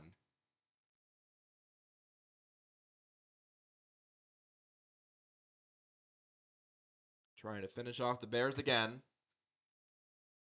The 1-1 pitch to Kroner, and that is low, and Rindner almost back picks Pellegrino at second base. 2-1 now the count. Stealing third here would not make a whole lot of sense. Pellegrino does 4 for 8 when stealing bases so far this season. And they'll try to pick him off at second base. He's back in safely. Chance Kroner, OBP of 524 entering this game. 1 for 2 today. Hit some pretty good fly balls both times he's been up. 2-1 pitch to Kroner. Inside. And that is called a strike. 2-2. Kroner has struck out just 8 times so far this season in 70 at-bats. Next pitch on the way to him. Inside, ball 3. 3 balls and 2 strikes now on Kroner. Benner trying to come back with a good one here. Here is his 3-2 pitch on the way to Kroner. Here she comes. Swing and a line shot. Wiesner's up with it on one hop. He runs to first. Retires Kroner, and UChicago another scoreless frame.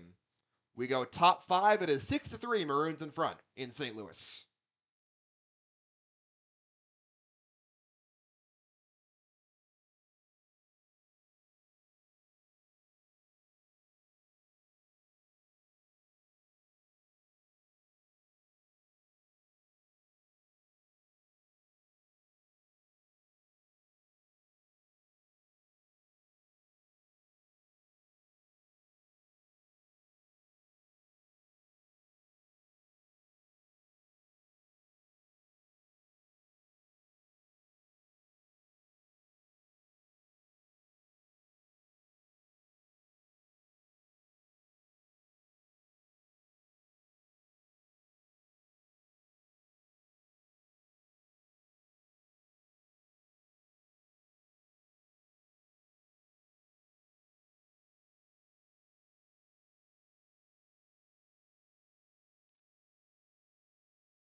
Top of the fifth inning here in St. Louis. It is UChicago 6 and WashU 3. WashU's pitchers have gone through a long cycle. It's Jay Ronning right now, the fourth man on the mound for WashU. Two of them didn't get more than one out. Pat Bloom hoping that Ronning can provide some length. Facing off against the bottom of the Maroon order, Bajwani, Sharp, and Weston are due up 7, 8, and 9. Ryan Bajwani, 3 RBIs today. A 2 RBI single back in the first, an RBI ground out back in the third. First pitch on the way to him, swing and a miss, and a hard sweeper by Ronning, and the count's 0-1. Bajwani, the W&M transfer between two of the most historic colleges in the United States, D1 to D3. A couple of guys on UChicago's team did that this year. Corey Savadoff, the other main D1 to D3 transfer. Both have been trying to find their stride all year. Next pitch, high chopper, Equali can't get it on the backhand. Bajwani will have a base hit. It was a tricky hop that Equali couldn't handle, and Ryan Bajwani continues a strong day. And another leadoff runner reaches. Now 4 of 5 leadoff men on base for UChicago.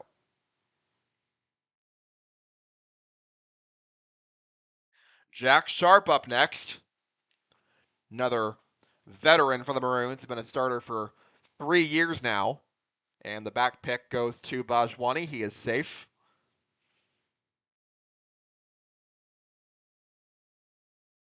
I would say, given Bajwani's performance this weekend, the left field battle is most likely decided for the rest of the season.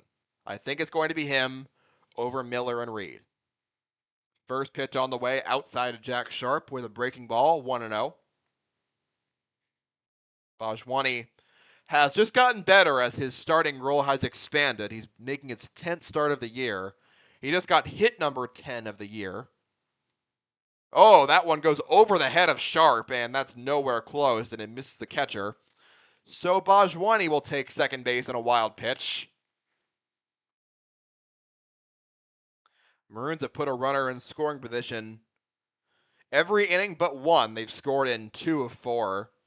Left second and third, nobody out. Turned it into no runs last inning, trying to avoid a similar fate here. Sharp fouls off the next pitch back.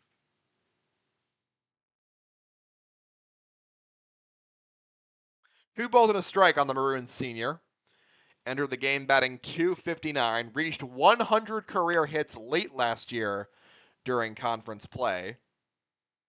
Dallas Jesuit High School. And the next pitch is in the dirt, so 3-1 now on Sharp. UChicago's already piled up 9 hits so far today. We're only in the top of the 5th inning. The Maroons have taken the fight to WashU all series long, and today is no exception. 3-1 to Sharp. That brushes him inside. Ball 4, and the first 2 have reached for UChicago.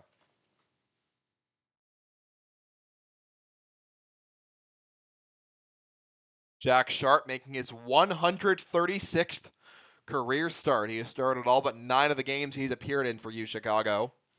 Luke Weston's now batting. Sophomore from Irvine, California. First year as a starter, he was injured all of last year. Shows bunt, pulls it back, and the first pitch is way outside. Weston 1 for 2 today. A single in the third, a grounder to third base in the second. And he shows bunt again, pops it up, and that'll be caught by the first baseman, and the throw gets into center field, but neither runner will advance as Bajwani had to dive back into second to avoid a double play. So a bunt pop out by Luke Weston. Lineup card turns over. And Braden Jervik will bat for the 4th time. But we get another pitching change for Pat Bloom. Or at the very least, a mound visit. He'll send his 5th pitcher of the game into the fold when we come back on Graham Sportscasting Channel.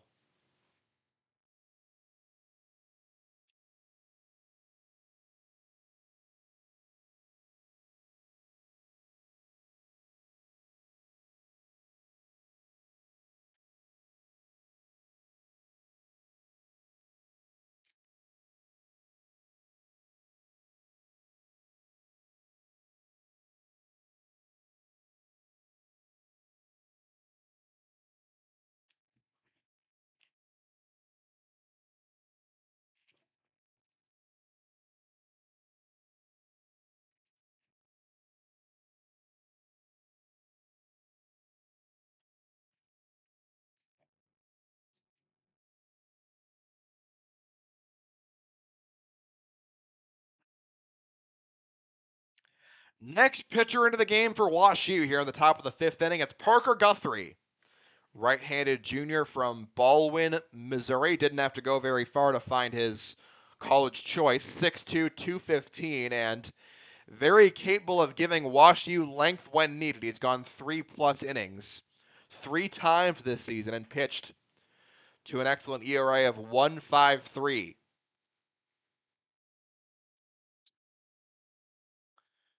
Guthrie has walked 5, struck out 22, which is more than all but 2 pitchers on this WashU staff. Surrendered just 1 extra base hit in 68 at-bats. So he is the secret weapon for Pat Bloom, and Bloom looking to get some outs out of him. His first 4 pitchers have combined to make just 13 outs. They've allowed 6 earned runs. After the bunt pop out by Luke Weston, it is Braden Jurovic due up for UChicago. 0 for 2 today with a hit by pitch. Bajwani on second, Sharp on first after they singled and walked against Jay Ronning. He's responsible for both of them. Parker Guthrie, not an easy guy to score against. Making his first appearance of the series, so he is well rested to give Pat Bloom's Bears some length. 1 out, top of the 5th. 6-3, Maroons in front. First and second, Braden Jurovic is the batter. Here's the first pitch on the way to him. It's a check swing outside. Called a strike, 0-1. Jurovic hit by pitch in the first, struck out swinging in the second, grounded out to the shortstop to end the third. HBP in the first came around to score. Next pitch on the way to Jurovic is high. Ball 1, 1 ball, 1 strike.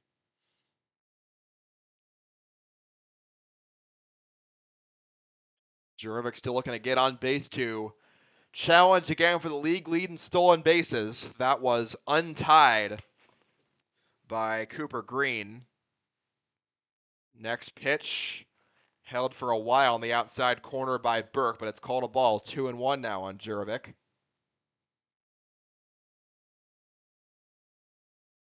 Braden Jurovic led the league in stolen bases last year and doesn't like facing competition for that role, but UChicago has faced so many tough pitchers that it's harder to get on base so far this season. Next pitch way outside, 3-1 on Jurovic.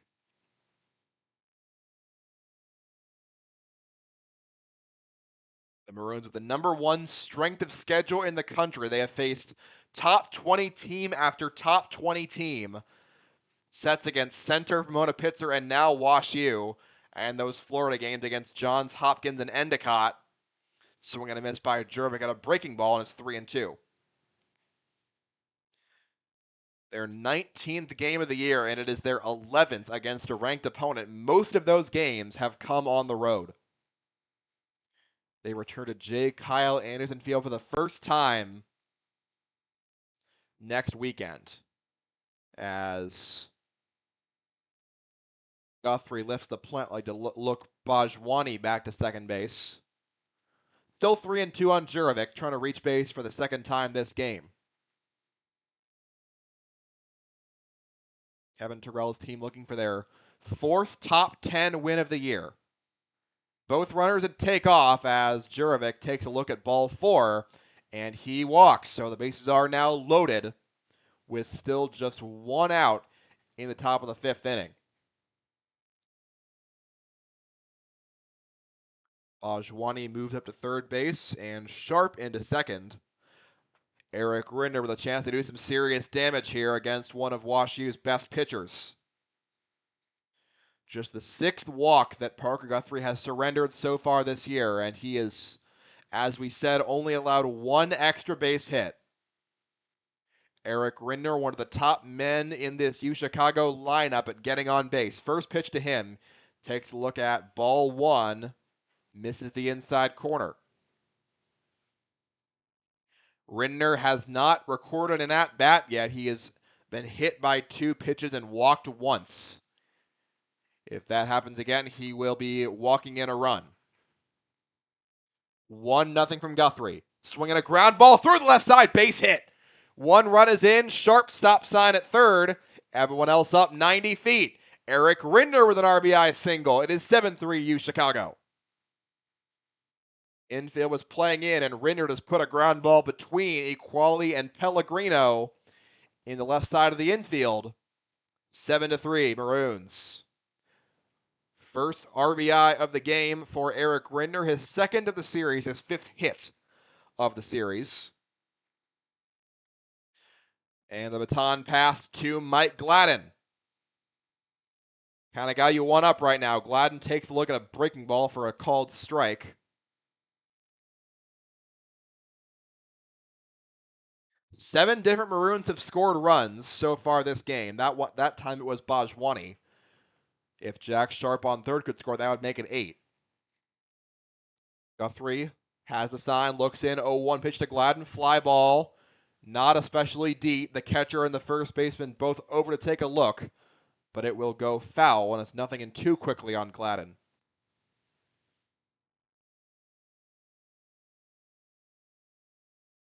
Third different inning the Maroons have scored in, but they have a chance to do even more damage. They scored 3 times in the first, 3 times in the third,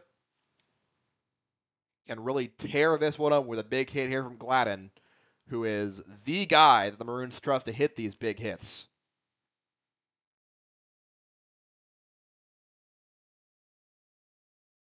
He's batted in 12, hit 4 homers in the year.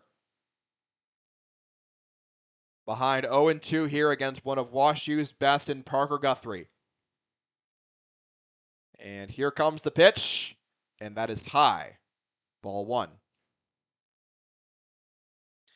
Gladden, the 6th man to the plate for UChicago in this inning. They have strung together big inning after big inning in this game.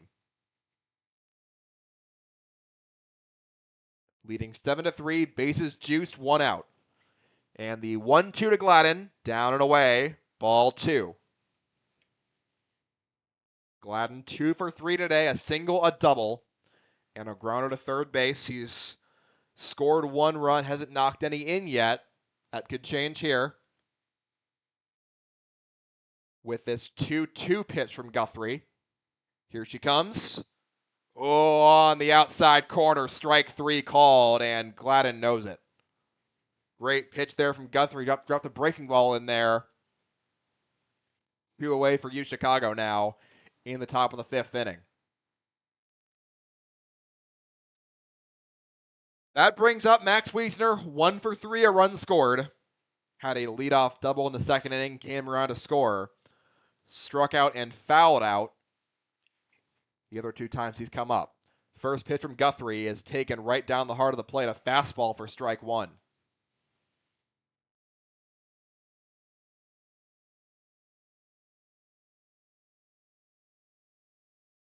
Maroons let off this inning with a single and a walk. They've added 1 more of each to get to where they are now. Bases loaded, 2 outs. Wiesner takes just below the strike zone. It's a ball and a strike now on him. The team leader in RBIs for the 2nd straight year. Hasn't knocked any in today, but he's got 16 of them on the year.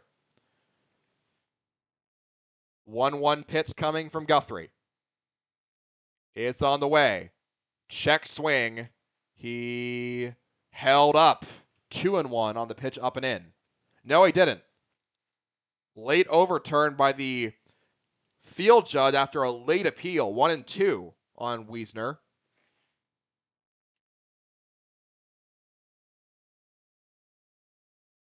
Seven to 3 to score. 1-2 pitch, 2 outs for UChicago. Down 2 low, 2-2. The Maroons have made Guthrie work. Can they find a kill shot?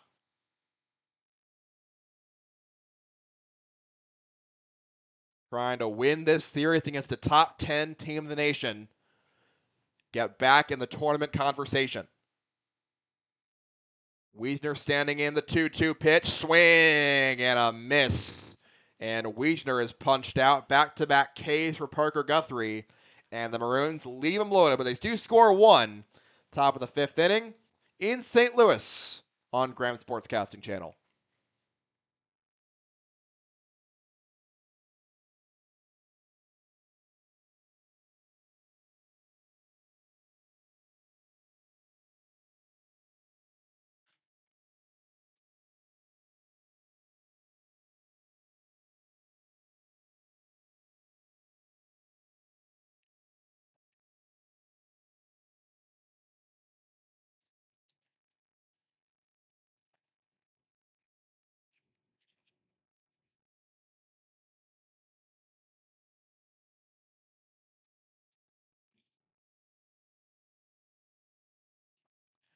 Preston Benner's day is done for UChicago. 4 innings pitched, 5 hits, 3 runs, 3 earned runs, walked 2, and struck 2 out. He is relieved by Jonathan Lazar, making his 7th appearance of the year. The Laser, the 6'9" freshman from Boca Raton, a strikeout machine. Last time out against Endicott, did not record an out, though. Allowed 2 runs and an earned run. Struck out 8 on the year, walked 5. Lazar, right-handed pitcher wearing number 34. The final 15 outs of this game, if UChicago is to win, will be their bullpen.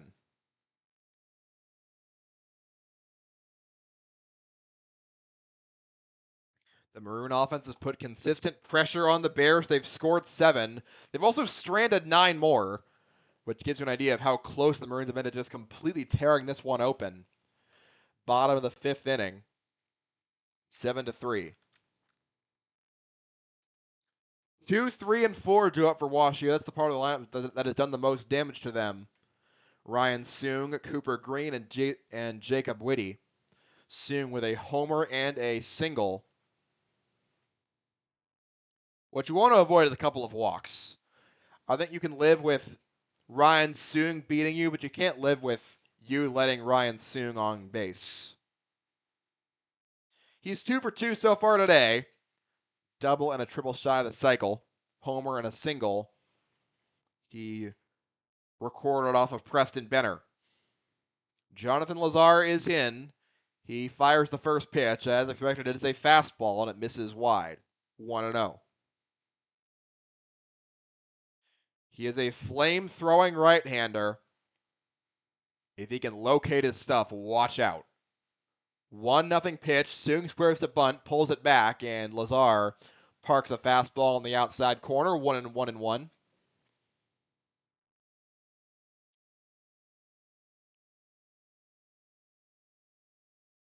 Lazar's next offering, and that fastball misses high. 2-1.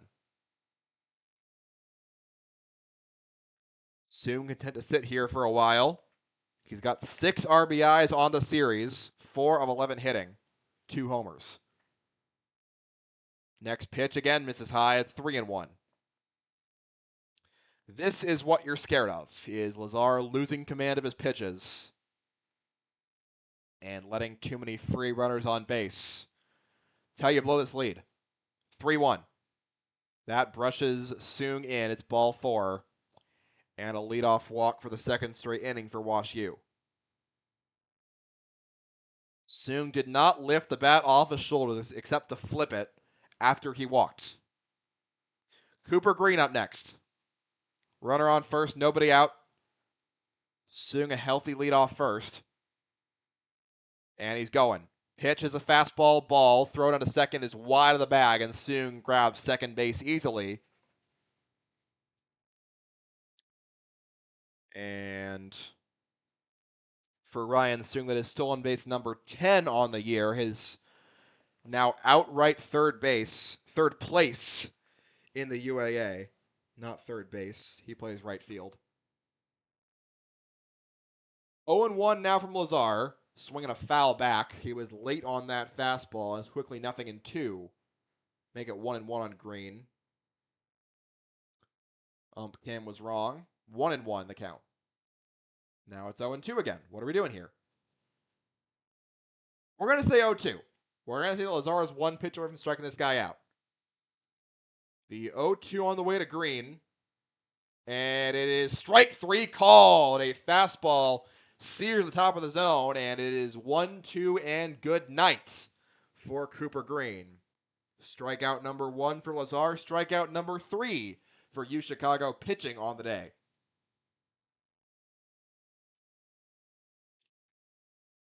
Runner on second, 1 out for WashU as Jacob Whitty steps in. He's gone 1 for 2 today, a single and a fly ball to center field.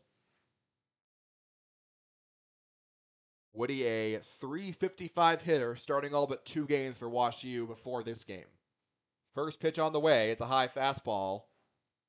Don't know if Lazar ever throws anything else, but maybe we'll see it at some point. When you have a fastball as good as his, you don't need much more, but nice to have one extra pitch. And now Whitty calls time. Very brief. Bottom of the 5th, 1 out. 1-0 the count on Jacob Whitty. Here she comes. Soong's off again. Thrown out to third by Rinder's a good one, but he's going to be safe. Soong, the speedy player, the second SB of the inning. Number 11 on the year for Ryan Soong. He's in at third base. The sophomore from McLean, Virginia.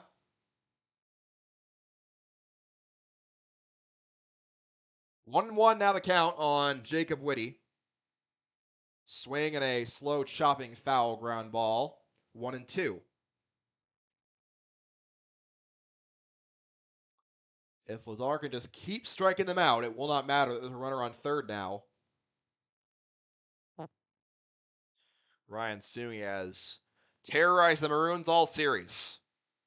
Now the 1-2 pitch. And a line drive opposite way, right field, base hit.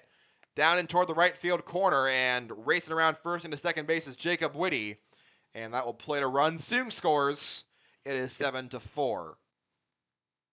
Good piece of hitting. He took a low pitch that time and sent it the opposite way past Wiesner. Make it 4th XBH of the game for WashU. And the first RBI of the day for Jacob Whitty is 4th of the series. His 26th of the season. That leads the UAA.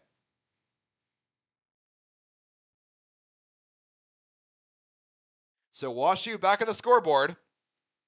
Next batter up is Anthony Equali, who took a look at a fastball way outside, 1-0.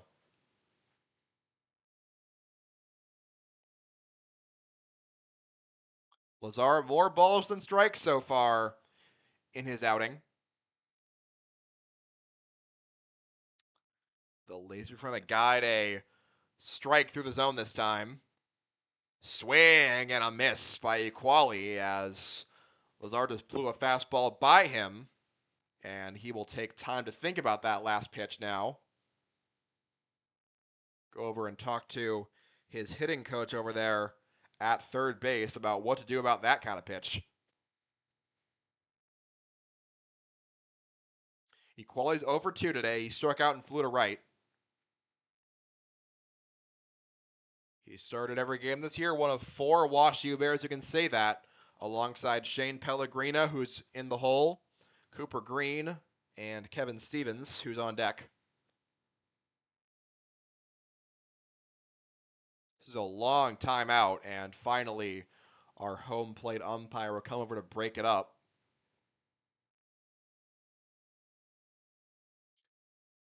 Lazar, one of the hardest fastballs in D3. If he can command it, it is a deadly pitch. The 6'9 freshman gets ready for the 1-1 pitch, and it's outside. Ball 2.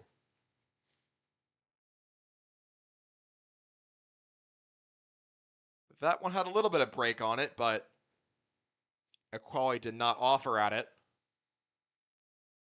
So now 2-1 the count. And here comes Lazar's next offering. 3-1. Another pitch missing very far outside. And now Rindner will stand up and ask Lazar if he wants a meeting. Lazar says he's fine, so he'll stand back in danger of walking his second batter of the inning. The 3-1 pitch on the way to Equality, and that's down low in the dirt, ball 4. Second walk, and now Rindner will take that meeting with Lazar. 7 walks now on the season for Jonathan Lazar, and the tying run is headed to the plate.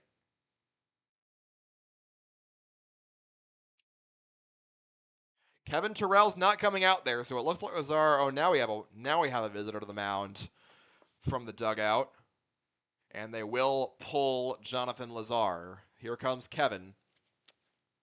Lazar's day is done. He gave up 1 hit, walked 2, allowed 1 run, responsible for 2 more. See who the new pitcher is when we come back.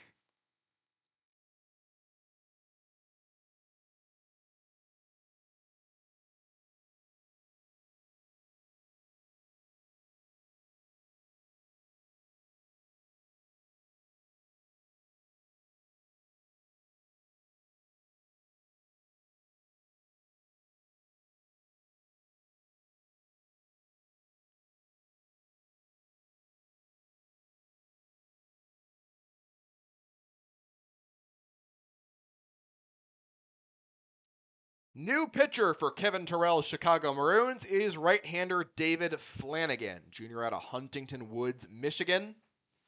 Making appearance number 7 on the year. Second of the series. Back in Friday's game, he allowed 1 run on 2 hits over 1.1 innings pitched. Walked 6 and struck out 4 so far this year, a 5.59 ERA and no record. Ian Harris runners in first and second with 1 out here in the bottom of the 5th inning. UChicago has led throughout. WashU has not led at any point this game. But this offense is deadly enough that you need to be at your best to retire them for any significant stretch of time. The Maroons dealing with losing a couple of their starters from last year. Drew Bryan, Hayden Lederman graduated and or transferred out. Bryan went back to Duke. Lederman without eligibility, and Jackson Bailey is injured for the entire year. Landon Bryce out for a while, so the Maroons have had to dig deep to find good starting pitching, including taking their closer John Butka and moving him to the rotation, which weakens the overall bullpen, which still has to get 14 more outs to win this game. David Flanagan, the 3rd man of the mound for UChicago. Kevin Stevens, the 5th one to the plate this inning for WashU, who's already plated a run and gotten 2 more on base by way of the walk.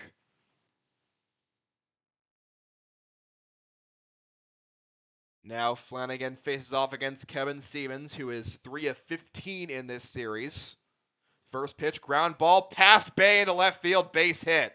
Rounding third and scoring is Jacob Whitty. Equality makes the turn. This hits the left field corner. Stevens wants 3. He's headed to third base, and he will beat the throw. And a 2 RBI triple for Kevin Stevens on the first pitch he sees, and it's a 1-run ball game.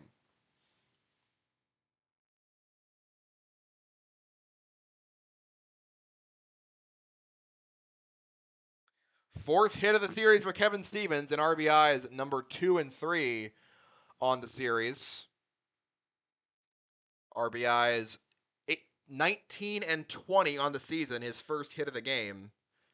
And now the tying run's on third. Leaping but he cannot make the catch as sharp on the next pitch. It's down in the left field gap, and that's another base hit. And the next hitter, Pellegrino, wants 3, and he will beat the throw. Another triple for WashU. And this game is tied at 7. Back-to-back triples on the first pitch by Flanagan. And all of a sudden, we are tied up.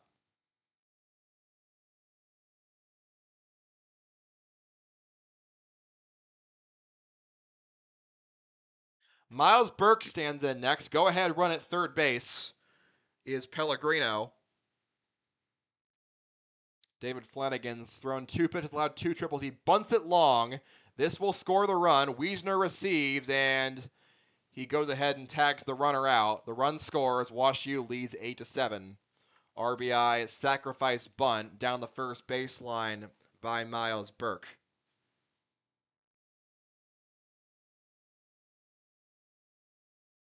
They missed the tag. They missed the tag. So not even a sacrifice. They don't get the run. They don't get the out, rather. No RBI. It's ruled an error by Max Wiesner, which that could be overturned, I would imagine. In any case, the run scores from third Pellegrino, and WashU leads 8-7. David Flanagan still looking for his first out. Burke taken off, swinging and misses the throw by Rindner. He's down to second base, and Burke is out.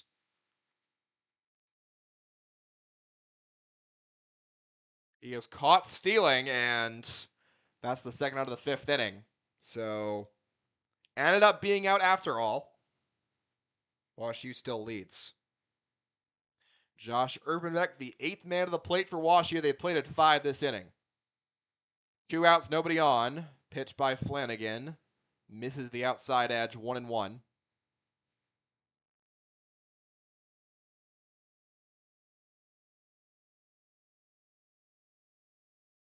Next pitch, check swing. It's down too low. It's 2-1 on Urbanbeck.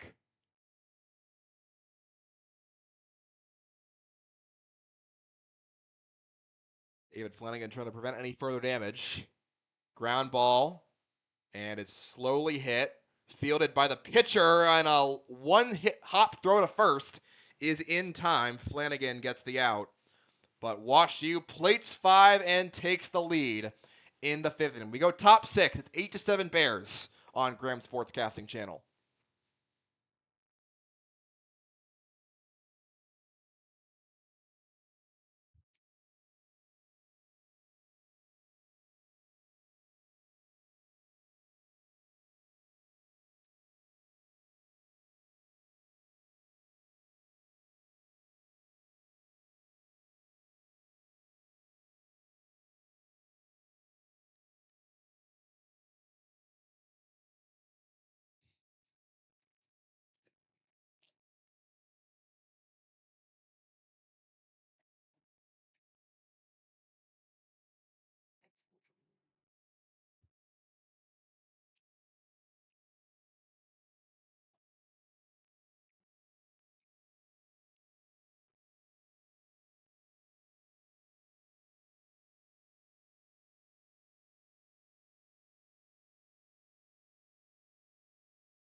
Top of the 6th inning here in St. Louis. UChicago and WashU doing battle.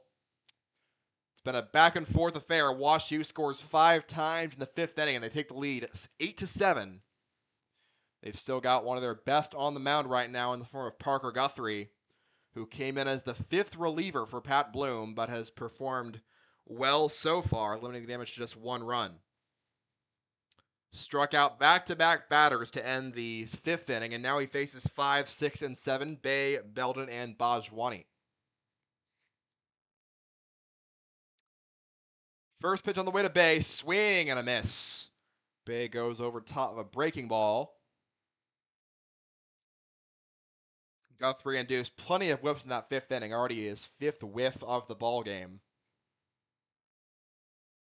And now back to work on the 0-1 pitch, and it's swung on and fouled off. So quickly, 0-2. Nathan Bay, 2 for 3. A single and an RBI double. Both of them scored runs. Also popped out back in the 4th inning. Now down 0-2 against Guthrie. And that pitch just misses inside, not by very much, 1-2. Wasn't a great frame by Burke.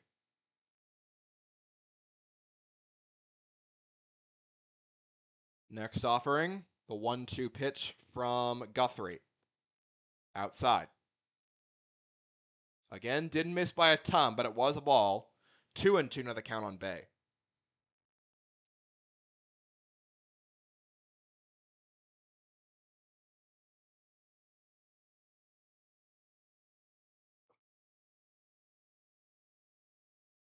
Guthrie back to work. 2-2 pitch. Bay lines the opposite way into right field. The right fielder's swing is over. He makes the catch, and there's one away.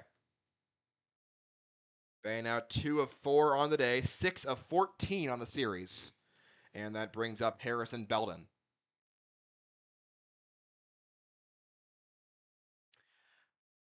Belden has the lone homer of the series for UChicago. A homer here would tie it back up at 8. 1 out, top of the 6th, nobody on. And the first pitch, a long breaking ball that just misses outside. 1-0 on Belden. Guthrie still only 1 extra base hit allowed on his entire season. Very hard to take him deep.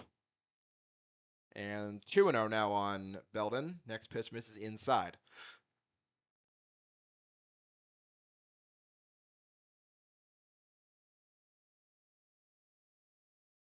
Parker Guthrie, making his 10th appearance in the year, is a long relief option for Pat Bloom. 2-0 pitch. That's right down the heart of the plate. Called a strike.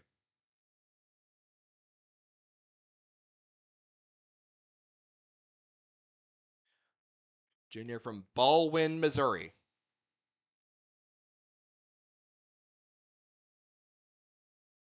Next pitch misses high. 3-1.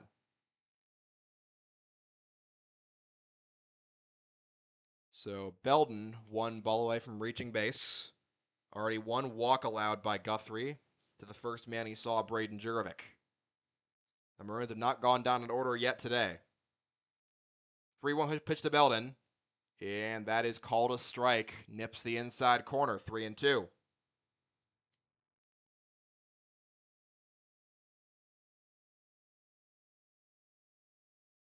Guthrie allowed just 1 homer all of last year, none so far this year. Pitch to a 1.53 ERA. Here's a fly ball, left field, and foul. We'll do it again. 3-2.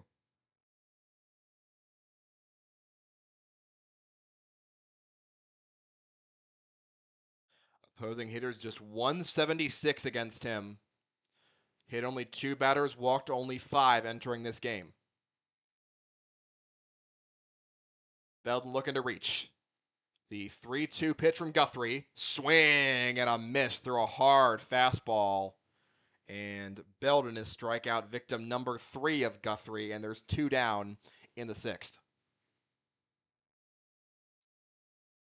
That brings up Ryan Bajwani. 2 for 3 so far this game. Knocked in 3 runs and scored another.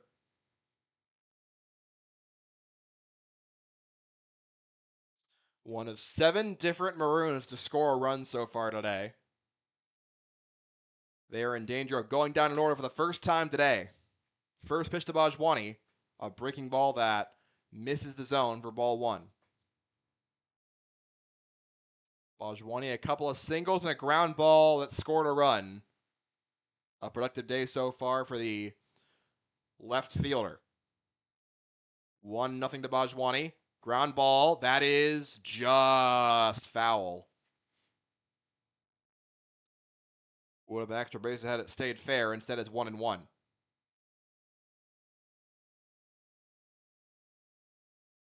Maroons trail by a run. Parker Guthrie as hard as anybody to get to. Pitching into the 6th inning. 1-1 to Bajwani, swing and a miss over top of a breaking ball that time. It's 1-2.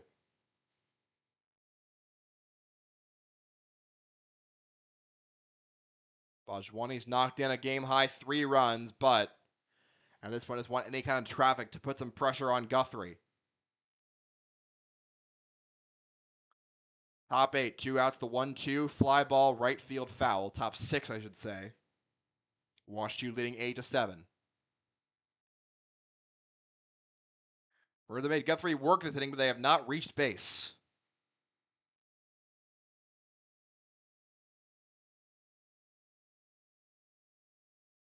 Small timeout. Now Bajwani stands back in.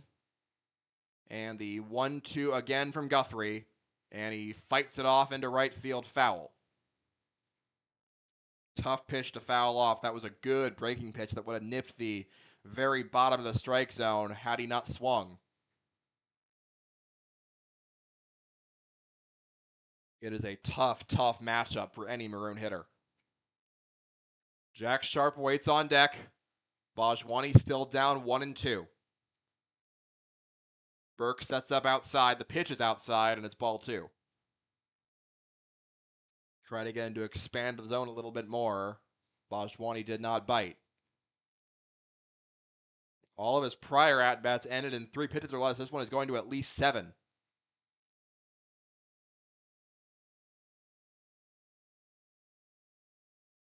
Two-two pitch on the way to him. Swing and a miss. And Burke moves out to throw out Bajwani for the strikeout. K number 4. He has struck out 4 of the last 5. Guthrie has. And for the first time today, the Maroons go down in order. We go bottom 6 at 8-7. WashU leading.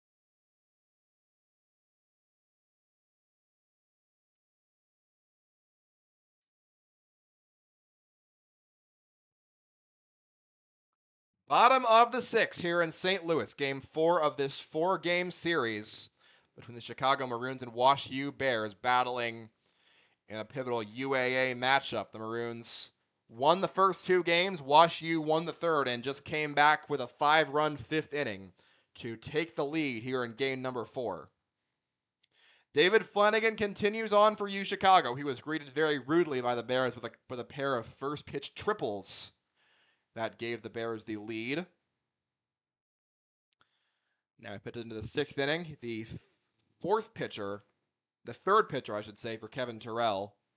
Preston Benner went 4, allowed 3. Jonathan Lazar came in and only got 1 out.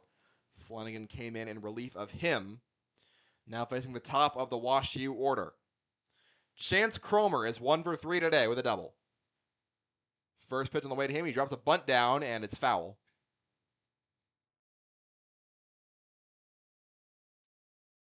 Cromer knocked in a run with that double and also scored a run on a base hit by Ryan Soong, who's on deck.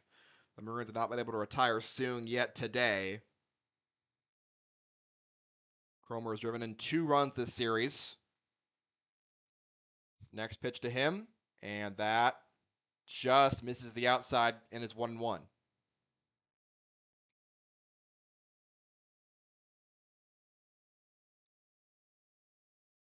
1-1 now on the way to Kroner. That's right down the heart of the plate. Strike 2.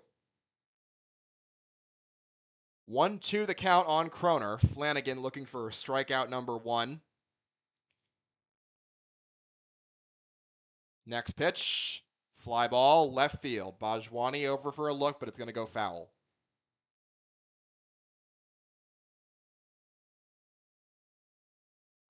WashU looking to add on after they scored 5 runs in the 5th inning.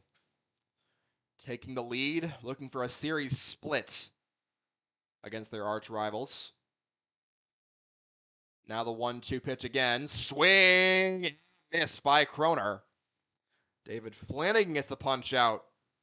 And that's the first out of the 6th inning.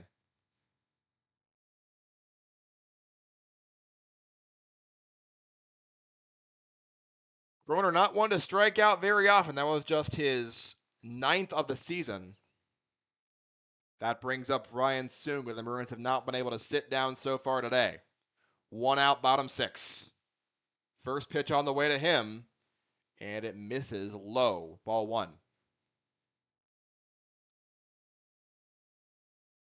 One ball, no strikes. After this, the Maroons will come back home, play Brandeis in 4 games at J. Kyle Anderson Field, their home openers.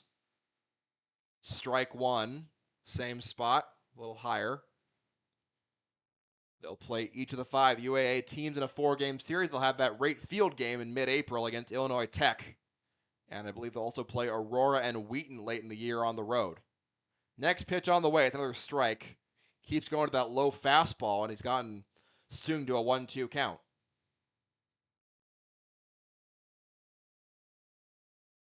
Looking at back-to-back punch-outs.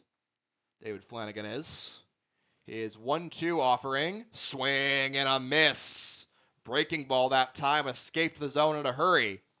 And they sit down Ryan Soong. Back-to-back Ks for David Flanagan. And that brings up Cooper Green.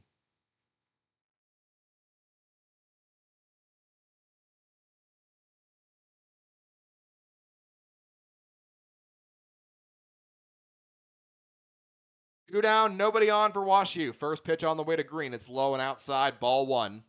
1 ball and no strikes. Chance for a clean inning. Cooper Green, only 11 strikeouts so far this year, more than the other 2. Next pitch off the plate away. 2-0.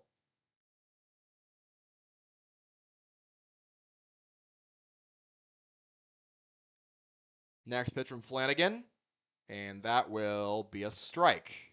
2-1. That one nipped the bottom of the zone. He's gone back to that spot numerous times with that fastball of his. David Flanagan's 2-1 pitch. Swing and a foul pop right side. Rindner racing over. So is the first baseman Wiesner. And it will go out of play. 2-2. David Flanagan 1 pitch away from striking out the side here in inning number 6.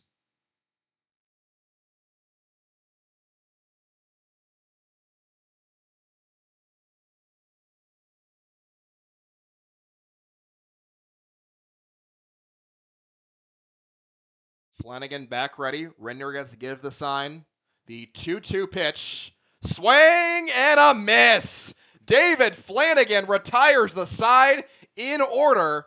Back-to-back swinging strikeouts against the deadliest part of this WashU lineup. We go top 7. The Maroons some momentum. Still trail 8-7.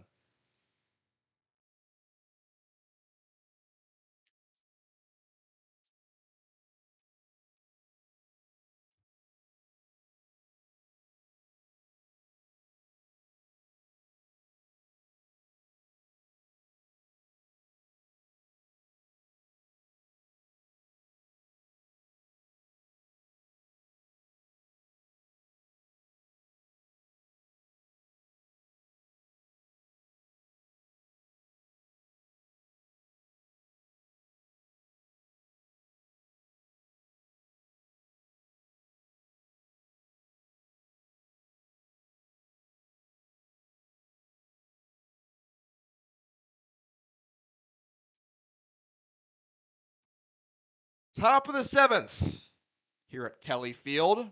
WashU with an 8-7 lead over UChicago. It's been a back-and-forth battle between these 2 arch rivals. The Maroons got up for this series in the road, but they gave up 5 runs back in the 5th and now find themselves behind. UChicago went 1-2-3 for the first time all day against Parker Guthrie, who was back out there for the 7th inning, facing 8-9-1 Sharp, Weston, and Jurovic. Jack Sharp is over 2 today. Drew a walk back in the 5th inning.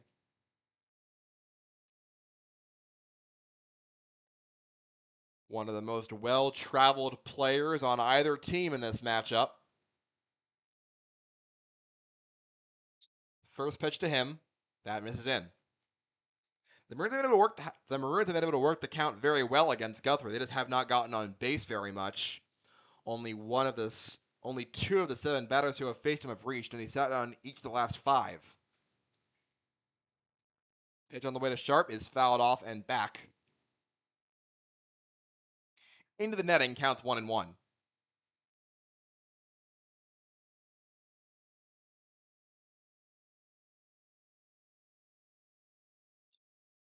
Guthrie ready again, now sends the 1-1 pitch on the way to Sharp. Swinging an opposite way, line drive, and that is down, base hit. Right fielder soon scoops it up, but Jack Sharp's on board. Is aboard. That is now the 5th time in 7 innings that the Maroons have put their leadoff batter on base. Jack Sharp with his second hit of the day. With his first hit of the day. I'm confused as hell. I'm sorry, guys. Runner on first, nobody out. Maroons down a run. Here's Luke Weston. Weston takes a look at a breaking ball that dips too low for ball 1.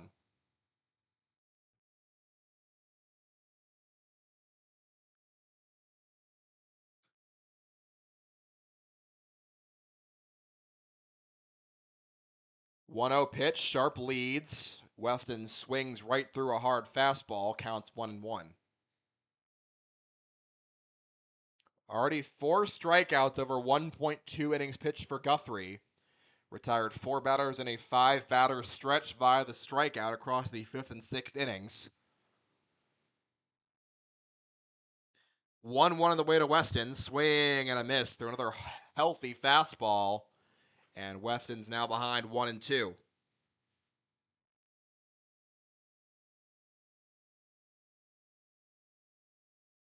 Jack Sharp is 5 of 5 stealing bases this season. He's taking pretty healthy leads off of first.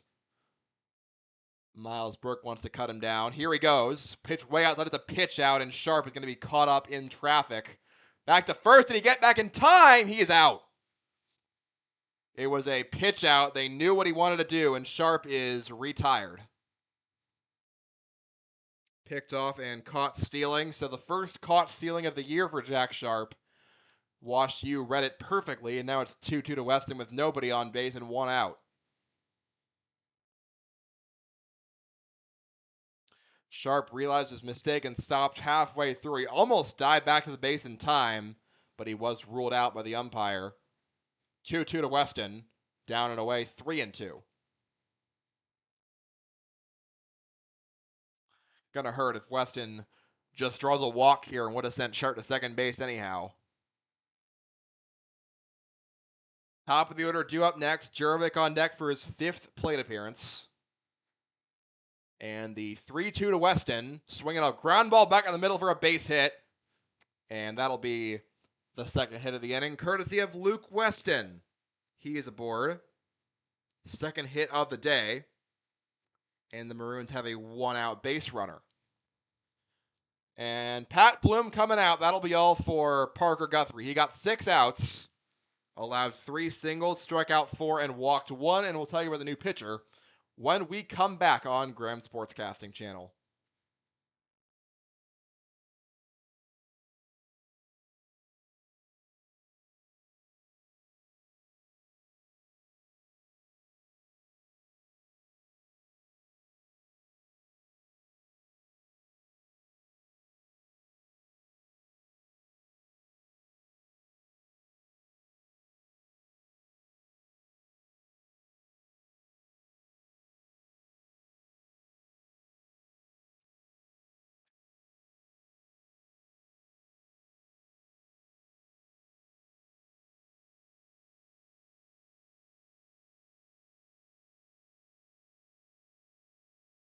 Looks like no new pitcher. So Guthrie's still out there.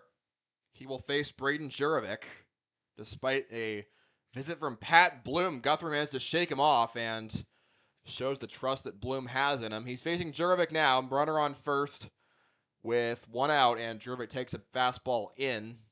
Has to brush away from that one. Jurevich is 1 for 2 today. He's reached base 0 for 2 today. He's reached base twice.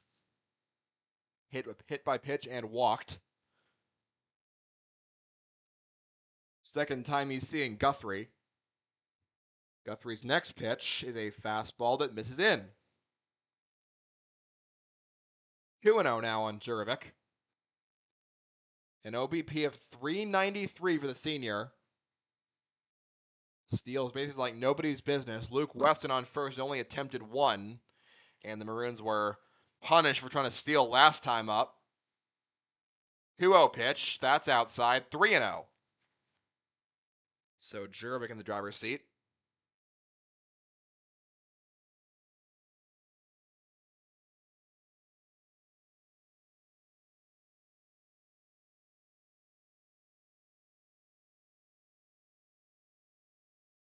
And I imagine that if Guthrie does not get this here, his day might be done anyway. Swing and a miss. He was going chasing after 3-0, and it sent Jurevich to one knee. Felt that Jurevich might just try to take a walk there, but he wanted blood. Outfield playing pretty far back. Jurevich can run. Now the 3-1 pitch on the way. Weston fakes, and Jurevich fouls the pitch off, and the count runs full, 3-2. Pitch was a strike, but Jurevich back-to-back swings after going up 3-0. Hunting the lead. Eric Rinder on deck. He has a homer in this series. 1 of 2 for UChicago. I misspoke earlier. Weston will lead off first. Payoff pitch. Weston goes. It's down 2 low. Ball 4. Jurevich walks. Third time that the senior has been on base today, and that moves the tying run into scoring position for Eric Rinder. That Jack Sharp caught stealing looming very large right now. Would be basically loaded nobody out if not for that. Rinder's already driven in 2 runs so far this series, 1 today on a single. He has reached all 4 times, 2 hit by pitches, a walk, and a single. First pitch to him. That misses inside, but it's called a strike. 0-1 on Rinder.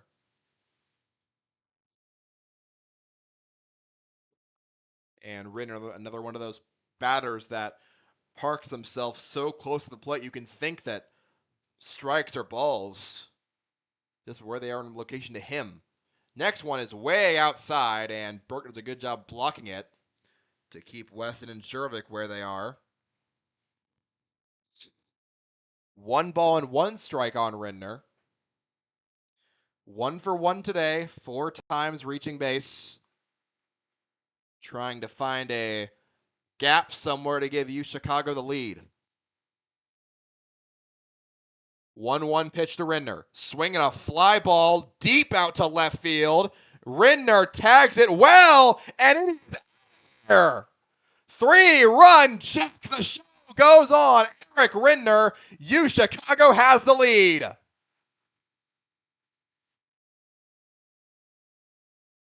What a hit to cap off a banner day for Eric Rinder. 2 for 2. He has reached all 5 times, and his second home run of the series gives the Maroons the lead. What a knock. Pour that baby apart. Rinder, a huge hit. The first homer that Parker Guthrie has allowed all season long. Now Gladden. He stands in, takes a look at a ball down below the zone. Eric Rinder, what a big hit he just had.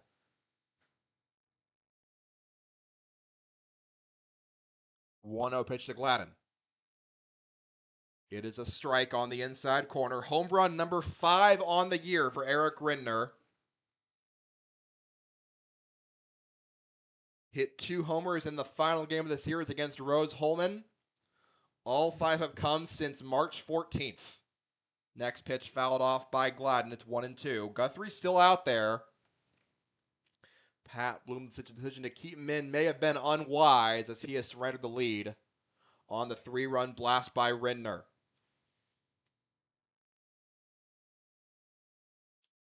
Career home run number 22 for Rindner. 1-2 on the way. Swing and it's fouled off by Gladden.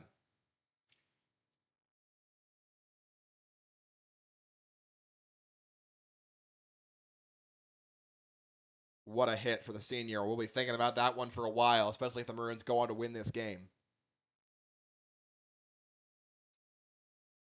1-2 count to Gladden. Here's the pitch. Down too low, and Burke got hit in something, and that ball skitters away. So Gladden now 2-2. All 4 have reached for UChicago. Jack Sharp was caught stealing. Weston, Jurevich, and Rindner then combined to score 3 runs. 2-2 pitch now on the way. And here she comes from Guthrie. Swing and a miss, and Gladden is retired by a nasty breaking ball. Strikeout number 5 for Guthrie. Second time he's K'd Gladden. And there's 2 outs here in the top of inning number 7.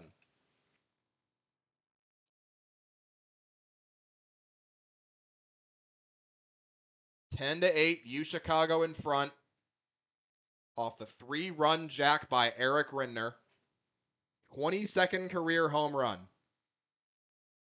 That is second all-time in UChicago history. Only Mark Mosier with 26 has more. First pitch to Wiesner is a strike. Mosier with 26. Rindner was tied for second entering this year at 17, tied with Joe Russo. 5 more to his tally now, and he's got about 21 games left plus if the Maroons make the tournament to hit 5 more to become the new all-time home run king in UChicago baseball history. But none may be more important than that one. Wiesner down 0-2 off of 2 swinging strikes.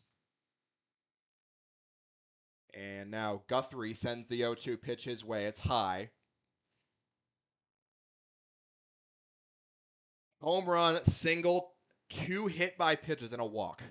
They still have not gotten Eric Rindner out today. What a day. What a night. What a career. Going to be a fun senior day for that man. 1-2, down too low, 2-2.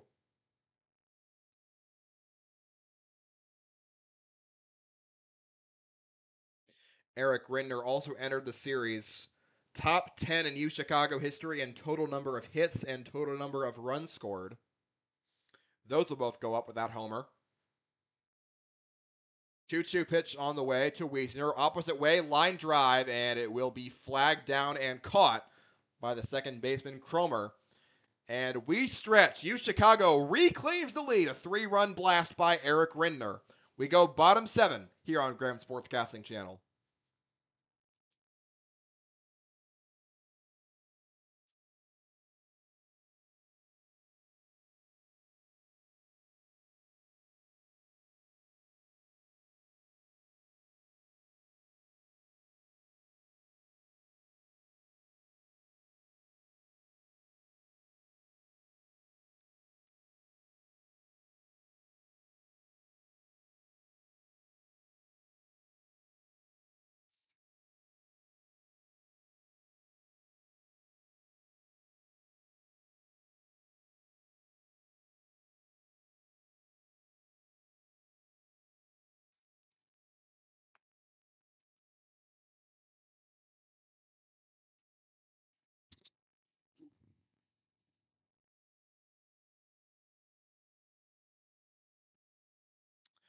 Bottom of the 7th here in St. Louis. UChicago retaking the lead 10-8 on a 3-run homer by Eric Rindner. David Flanagan continues on after striking out the side in order in the bottom of the 6th. But this is the part of the lineup that really roughed up the Maroons last time they saw them Starting off with Jacob Whitty. It went double, walk, triple, triple error, and a 7-3 UChicago lead turned into an 8-7 deficit. Flanagan has looked sharp today, though, so we'll see if he can keep it up. Struck out all three he saw back in the 6th. He faces Whitty, Aquali, and Stevens. 4, 5, and 6. The Maroons will have to get through that deadly top of the order at least one more time to try and win this game. But they scored the runs. Now can the pitching staff hold on? First pitch to Whitty is a breaking ball that drops in for a called strike. 0-1. David Flanagan. Season high in strikeouts back in the 6th. Next pitch, ground ball. Sharp is there. He ranges over, makes the play, throws on to first, and it is very close in time, 1 away. Now 5 straight batters sat down by Flanagan. Nice, quick, efficient outs. Next up, Anthony Equali, 0 for 2 with a run scored. He came around to score in that aforementioned 5th inning on a triple by Kevin Stevens, who's on deck, so best to not let him on base at all. First pitch from Flanagan, down in the dirt, ball 1.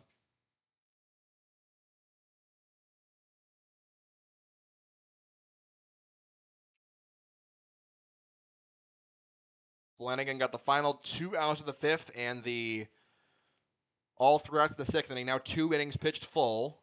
Next pitch, swing and a miss. A breaking ball. Fools Equali, goes fishing for it near the dirt. 1-1 the count. All 3 strikeouts in the 6th were swinging. So Flanagan is still getting a decent amount of whiffs. 1-1 pitch now on the way to Equali, and that drops into the zone for a called strike. 1-2. Another breaking ball. Flanagan has been using his whole arsenal effectively so far.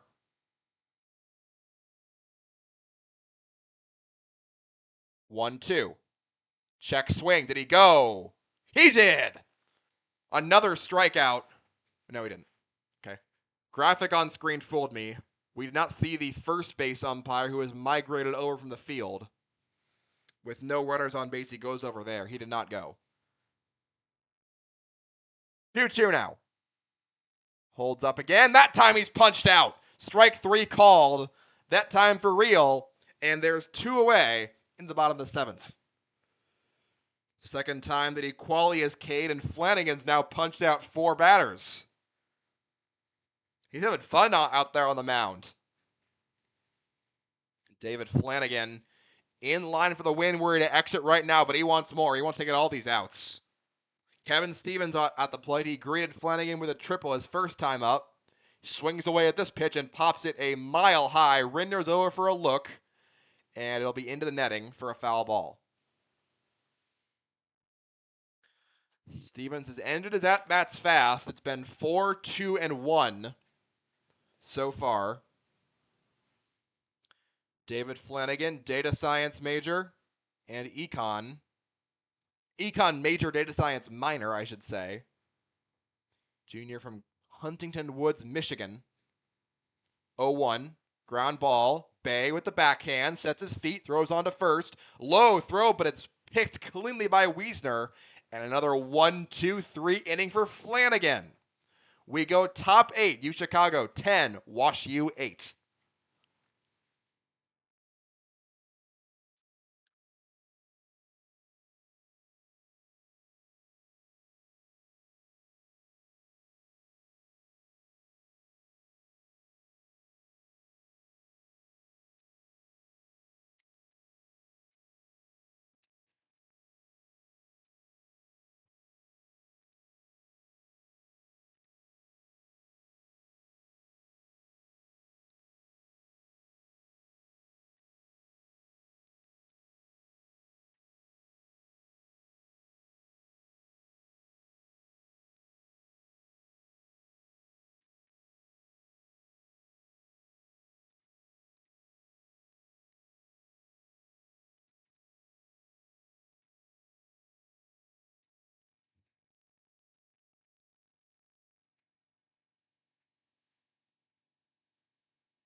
Top of the 8th inning here in St. Louis. UChicago, a 10-8 lead over their arch rival WashU, ranked number 10 in the country. Entered the weekend 16-3, trying to avoid their third loss of the series. Parker Guthrie surrendered a go-ahead 3-run home run to Eric Rinder, the UChicago catcher. He continues on to the 8th inning. He has been WashU head coach Pat Bloom's long reliever so far. He will face Nathan Bay, Harrison Belden, and Ryan Bajwani. First pitch on the way to Bay. That is a good sweeper that clips the zone for a called strike. Nathan Bay 2 for 4 today, a single, a double, and a couple of fly ball outs.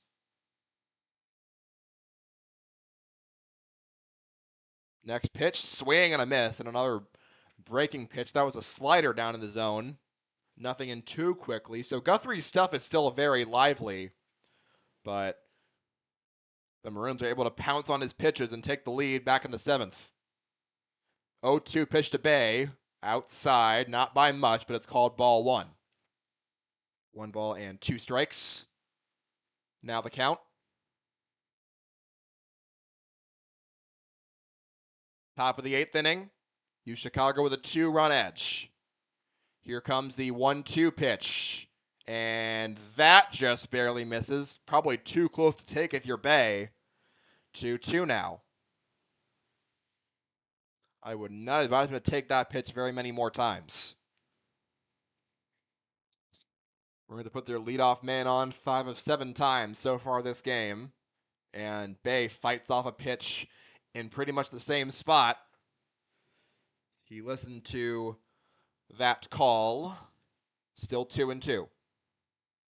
UChicago has done everything right against Guthrie. David Flanagan is dealing on the other end as well. 2-2 again to Bay. Swing and a miss and a breaking ball in the dirt. And Bay is strikeout victim number 6 of Guthrie. 1 down in the 8th.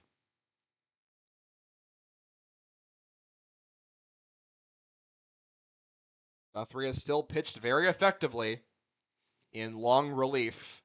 WashU starter Levi Gingerich only went 0.1 innings, had to be pulled. Guthrie was the 5th man into the game. Belden swings through a hard fastball. It's 0-1. UChicago got to him just enough to take a 2-run lead. Eric Rinder with one of the most memorable home runs of the year. 0-1 on Belden. The pitch comes way outside another fastball. It's 1-1. Both Guthrie and his counterpart David Flanagan have both used their varied arsenals very well to retire batters. Flanagan's punched out 4, Guthrie 6. Swinging a long opposite way foul ball. 1-2 now on Belden. He is 1 for 4 today, 2 strikeouts, line out to right, and a single. Came around a score on that single. 4 for 14 this series. 1 out, top of the 8th. 1-2 pitch on the way to Belden. It's down and in for ball 2. UChicago has worked the count pretty much every at-bat they can against Parker Guthrie. They know how to attack him. Guthrie is not even necessarily off his game today. He's just been victim of a good approach by the Maroon hitters. 2-2 to Belden. Up and in, and it's now a full count, 3-2. But to my point, that's now 5 of the last 7 batters that have gone to a 6-pitch at-bat or longer across the 7th and 8th innings. And so Guthrie really had to work for every out. 3-2 to Belden, swinging a slow roller foul. We'll try it again. But veteran or freshman, the Maroons know what to do. And they have executed their at-bats correctly. Even when it resulted in a strikeout, they go to 5, 6, or 7 pitches and make Guthrie work for everything. Another payoff pitch coming to Harrison Belden, and that hits him. It is ball four regardless, but the Maroons have a base runner here in the 8th inning.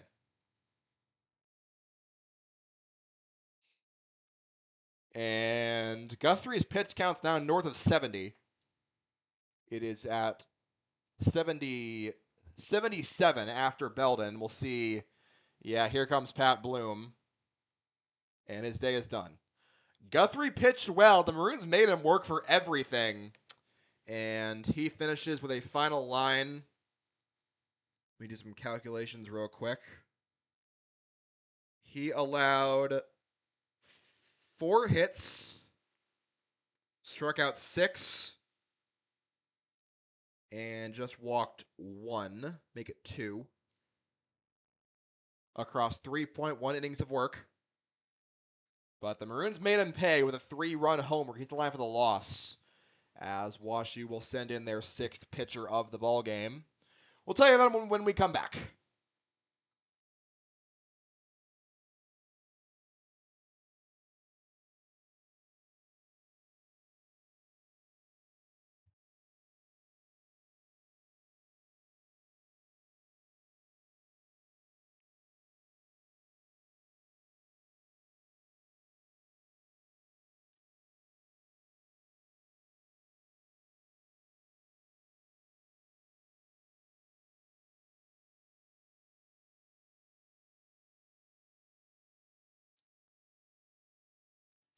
New pitcher for WashU, 6'0", right-handed freshman Dylan Bellier. Freshman from Frisco Memorial High School in Frisco, Texas, making just his 4th appearance of the year. He has allowed so far 2 runs in 1.1 inning pitched. He did not record an out in either of his last 2 outings, including an appearance in Game 1, allowed an earned run on no hits. Bellier did. Hit 1 batter, and that was all for him. So, very small sample size to draw conclusions from regarding his efficacy, but he'll try to get more than 0 outs this time, which would be ideal, I would imagine, for Pat Bloom when he is pulling Parker Guthrie at 77 pitches. 6th batter of the game, 6th pitcher of the game for Bloom. UChicago ahead by 2 runs, 10-8, top of the 8th inning. Took the lead on a 3-run home run by Eric Rindner after they had a 7-3 lead evaporate thanks to a surge from the WashU offense in the 5th. I suspect the Maroons will probably just send David Flanagan right back out there to pitch another inning because he has been electric so far.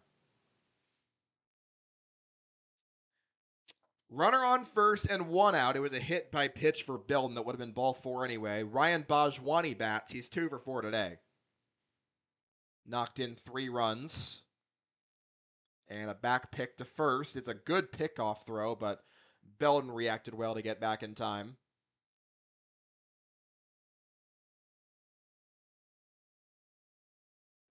UChicago has recorded 13 hits so far in this game. They have really never let WashU breathe. Only 1 inning where nobody reached. That was the 6th. Now Bellier stands in and throws the first pitch on the way to Bajwani, and he just misses the outside corner with a changeup. 1-0.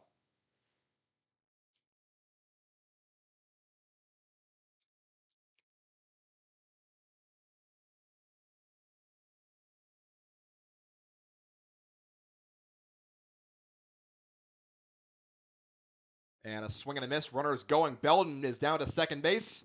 And he's in there. Oh, no, he missed the bag. He went off the bag, and he's called out. Belden's caught stealing. He beat the throw by a lot, but then just couldn't keep his hand on the base. And he is gunned down. Second time that Miles Burke has caught the Maroons stealing. Pitch with a swing and a miss by Bajwani. 1-1 now the count. 2 outs, top of the 8th.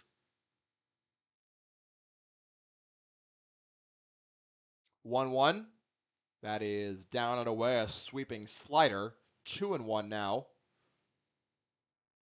Deep arsenal for Dylan Bellier. WashU's got 6 more outs to work with. We'll see if UChicago uses David Flanagan again. He has been excellent when it's their turn to pitch. 2-1 to Bajwani. That's spiked in the dirt, and it's 3-1.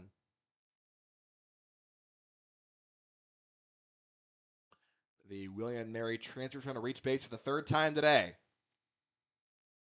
This game has gone back and forth. The latest punch, the 3-run blast by Rindner. 4 RBIs today for Rindner, 3 for Bajwani, 2 for Nathan Bay. 3-1 to Baj. That is down too low in the dirt. Oh, it's called a strike. That is a very generous call by our home plate umpire, and if it were several levels higher, it would probably be accompanied by a head tap. Instead, Baj stands back in, 3-2 now the count.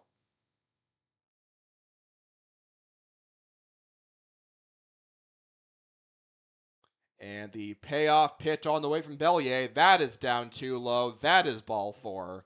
And Ryan Bajwani draws the walk. That brings up Jack Sharp, who's 1 for 3 today. Singled back in the 7th, but was caught stealing right before the rally and the homer happened. Dylan Bellier, the 6th pitcher that Pat Bloom has inserted into the game. UChicago scored 10 runs on 13 hits.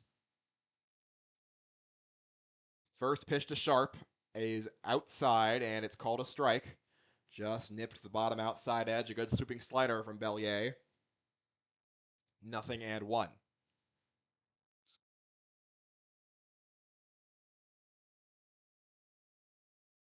Bellier stands back in, facing off against Sharp, the veteran senior, and he fouls it off right side, 0-2.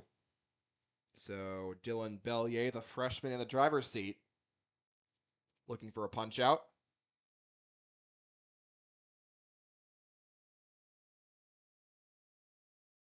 Got 2 of those so far in his collegiate career. And the 0-2 pitch on the way to Jack Sharp, and here she comes. That is strike 3 called. Another good breaking ball landing on the outside corner. Good stuff from Bellier. Sharp retired looking, and that'll end the Maroons' 8th inning. We go bottom 8. UChicago 10, WashU 8 on Graham Sportscasting Channel.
Bottom of the 8th, UChicago leading by a couple of runs, 10-8 over their arch rival WashU, looking for a series win in St. Louis. Kevin Terrell sticking with his money man, David Flanagan, who has retired 7 straight batters and matched a career high with 4 strikeouts to face the bottom of the WashU order. Shane Pellegrino, Miles Burke, and Josh Erpenbeck are due up. Pellegrino hit an RBI triple back in the 5th inning. That is his only hit today. He's 1 for 2. Swinging a hard chopping ground ball to his left. Sharp puts a lot on the throw, and he got him at first base. Nice play, Jack Sharp on the backhand. 1 pitch and 1 out for Flanagan in the 8th inning. Needed a lot of muster to retire the Bears' top hitter at the halfway point of this season. That brings up Miles Burke. Good stuff there. Flanagan's now sat down his last 8 since Burke reached on an error back in the fifth. Now we're in the bottom of the eighth, one out, and Flanagan's still pitching. Burks looks at the first pitch as a ball on the inside corner, and the count is 1-0. Miles Burke 0-for-2 today. 0-for-3 today. Reached on the error line and popped out. Next pitch down too low in the dirt. 2-0 on Burke. No walks issued yet by Flanagan today, but that could change if he doesn't get back into the count here against Burke. Erpenbeck due up in the top of the order. 2-0. That is spiked in the dirt. 3-0. That one just kind of slipped out of Flanagan's hand.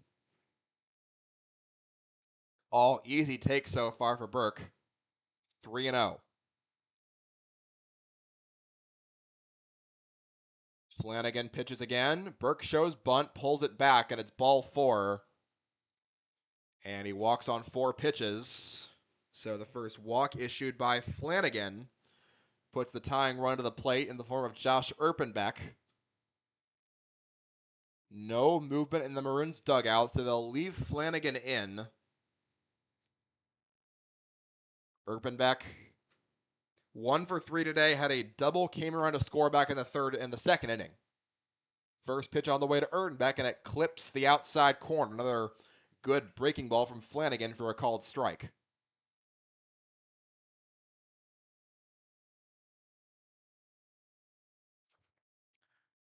Nice little double play ball. And it's a line shot. Sharp leaps. Tess makes the catch. Oh my goodness, he is Superman this inning. He goes all the way up to catch that line drive. And it was a good reaction by Burke to get back to first base and before Sharp's throw could get there to double him off. But he robs a base hit. Josh Erpenbeck deserved better, you could say. Top of the order now, Chance Cromer. Appearing for the 5th time today, he's 1-for-4. And a pick throw over to first to get Miles Burke. He is back in safely. Tying run still at the plate. David Flanagan continuing to pitch on after he came on with 1 out in the 5th inning. He's gone 3.1 now. First pitch on the way to Cromer. Hard chopping ground ball foul. And the count's 0-1.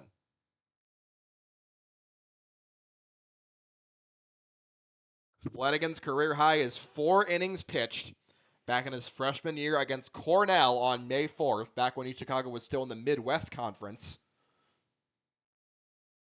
0-1. Pitch inside. 1-1. Cromer, number 2 in the UAA and on-base percentage entering this game. 1-for-4 today. Reached on a double. Came around to score back in the second inning. Also knocked in a run. 1-1 pitch. Hard line drive. Light lunging forward as Weston. He can't get to it. It's into right field for a base hit. And Chance Cromer is aboard, and that will put 2 runners on in front of Ryan Soong, who already has 2 home runs in this series. Danger time for David Flanagan and the Maroons. Coach Terrell will trust him. Ryan Soong, and now a mound visit. There was no movement for a while, but now the infield coming in to meet, and here comes Coach Terrell.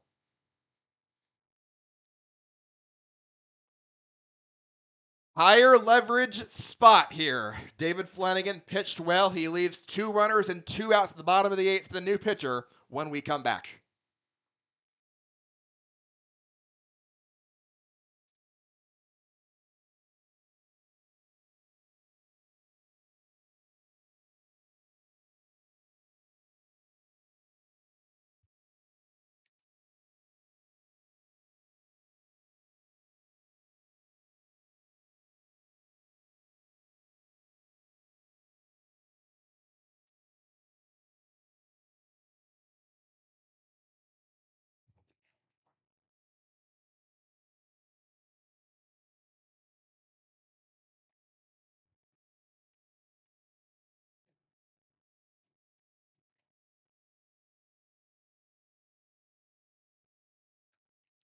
Bottom of the eighth, 2 outs here on Graham Sportscasting Channel. WashU down a couple with 2 runners on.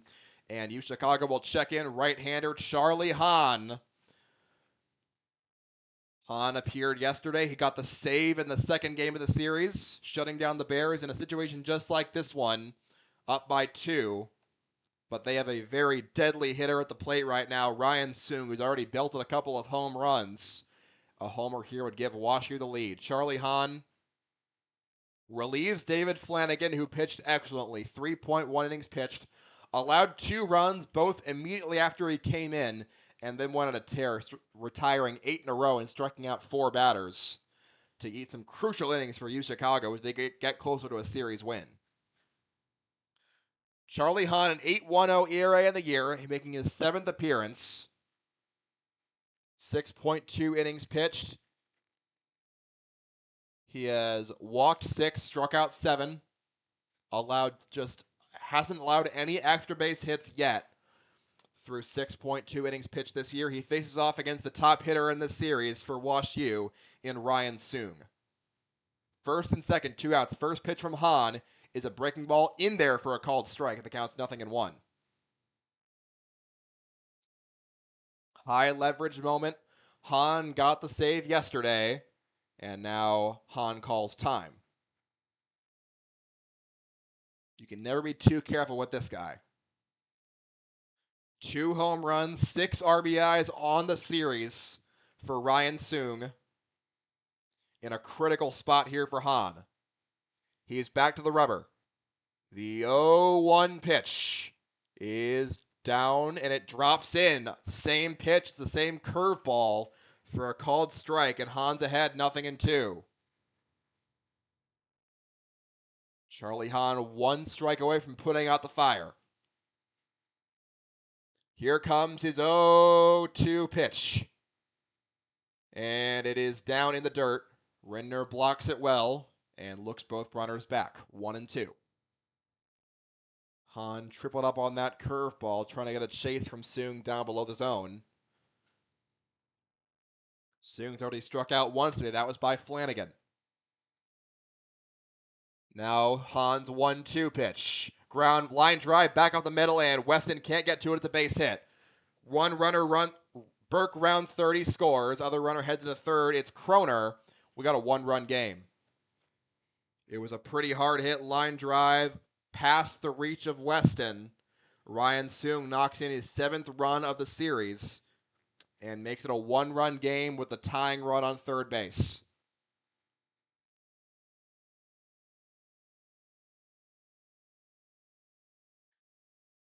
Danger time now for Hahn. Cooper Green's the plate. Green is over 3 today. First pitch from Hahn is down in the dirt. It's ball 1. That was nowhere close. Cooper Green, the only Bear who has not scored a run yet. He's only reached 1 time on a walk in the first inning. Now we are over 3 hours later.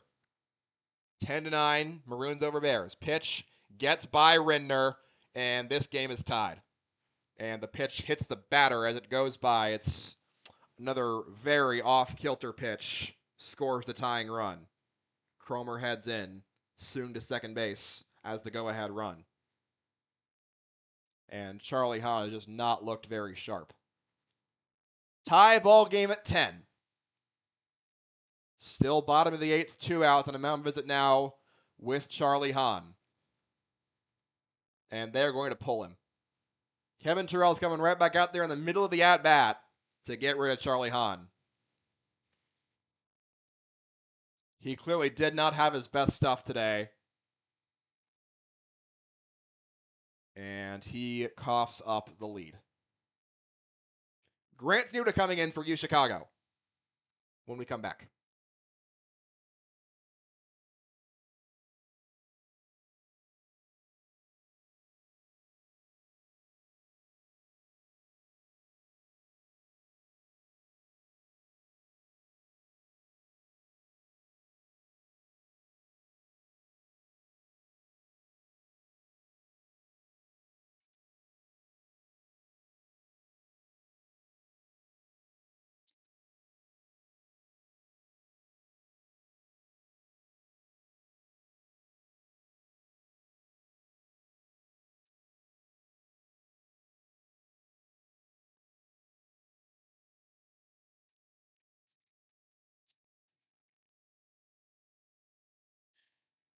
Bottom of the 8th here in St. Louis, we're all tied up, 10-10. Charlie Hahn could not get an out before being relieved, and Grant Tenuta enters for UChicago with a go-ahead run on second base for WashU. Tenuta, an 11.7 ERA in 7 appearances so far this year, 10 innings pitched. Allowed 4 runs against Endicott, but he pitched well in Game 1 against WashU to close that one out, allowing no runs over 2 innings, his second scoreless appearance of the year. He is tasked with retiring this batter, Cooper Green, on a 2-0 count. Charlie Hahn threw just 6 pitches, but they were so wild that Kevin Terrell felt he could not stay in the game. And so now Tenuta comes in. Unfortunately, it'll be at best a no decision for David Flanagan, who pitched very, very well. And if this run scores, the loss will be charged to Charlie Hahn. Bottom of the 8th, 2-0 count, 2 outs. Runner on second for Cooper Green. Tenuta's first pitch. It's a bunt shown and pulled back as it's a strike. Breaking ball catches the outside corner. Cooper Green 0 for 3 today. 2 strikeouts and a flyout along with a walk. And now the 2-1 pitch from Tenuta. That's outside, 3-1.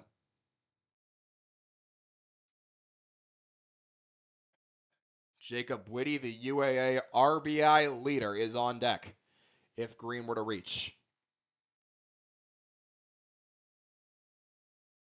3-1 the count. And Tenuta's pitch. That is ball 4. Thought it caught a lot of the zone, but not enough clearly, and WashU now has him first and second with 2 outs for the UAA leader in runs batted in. Second time that Green has reached today, and Jacob Whitty heads to the plate as the go-ahead run remains on second base.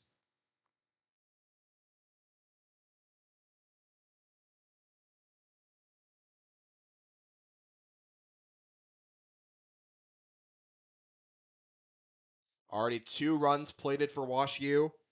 Couple of walks, couple of singles, and a wild pitch to top it all off from Charlie Hahn that allowed the game-tying run to score.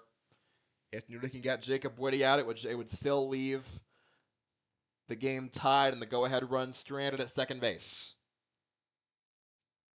Ryan Soong is the go-ahead run. Green at first, Soong at second. Back pick to second, and Soong's back in safely. Grant Tenuta came in the middle of an at-bat and walked Cooper Green.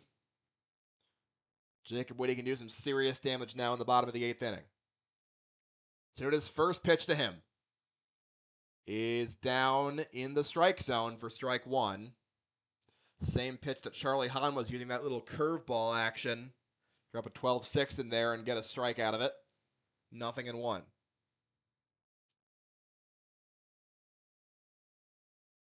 Tenuta back to the mound. And here comes this 0-1 offering. Swinging a high chopper. Sharp backhands. Throws to first. And it is close. And it's in time to get the speedy Witt. And that will retire the side. We are tied up, though, heading to the 9th inning here in St. Louis. 10-10 between UChicago and WashU.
Top of the ninth inning here in St. Louis on Graham Sportscasting Channel. UChicago and WashU all knotted up at 10 after a WashU rally scored 2 runs to tie this game up in the bottom of the 8th inning.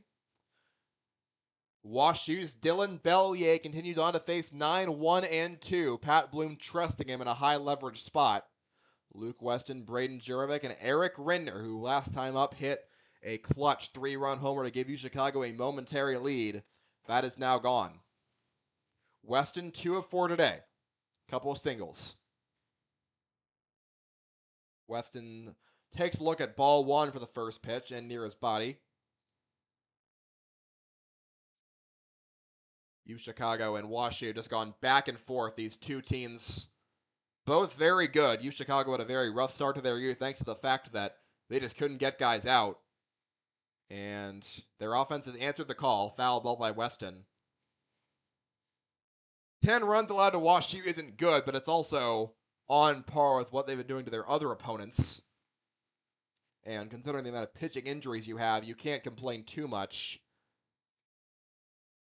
I mean, you can, but I don't think you should. 1-1 pitch. Weston sends a fly ball foul right side. 1-2 now the count.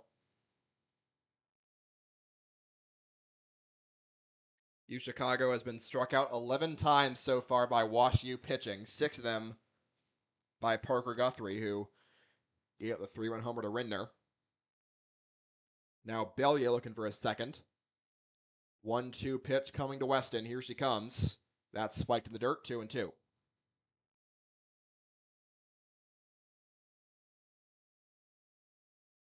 Both teams have scored in 4 different innings. UChicago scored 3 or more in 3 of them. WashU had that 5-run 5th inning. Turn a 7-3 deficit into an 8-7 lead.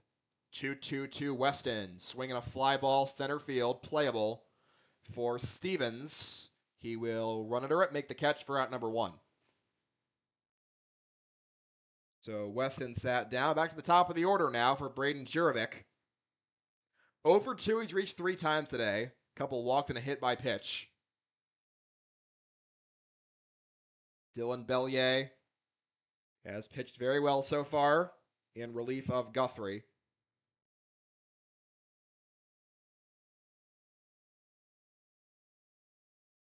Recorded 3 outs so far, caught stealing, and a strikeout to end the road 8th. Now top of the 9th, 1 out. Pitching to Braden Jurovic. Pitches outside, ball 1. 6th time to the plate for Jurovic today in this 10-10 thriller. Any WashU win will be a walk-off.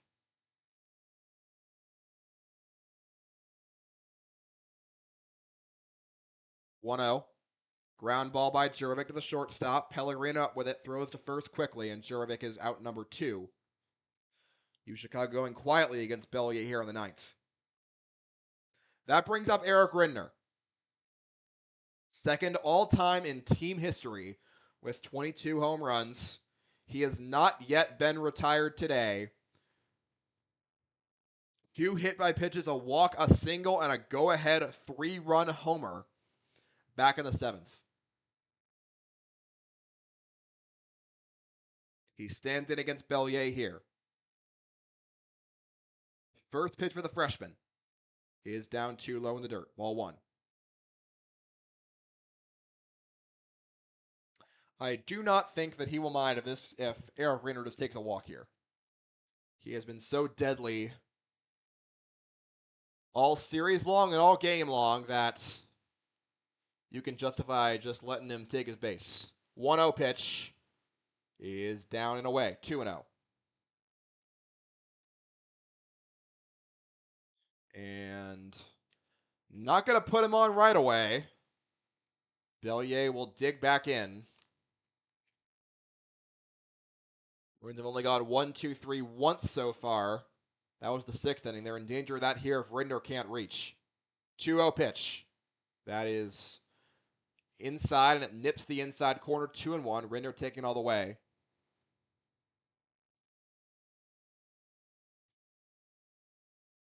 Still feels like Bellier is trying to pitch around him. Mike Gladden on deck. He's 1 for 4 today.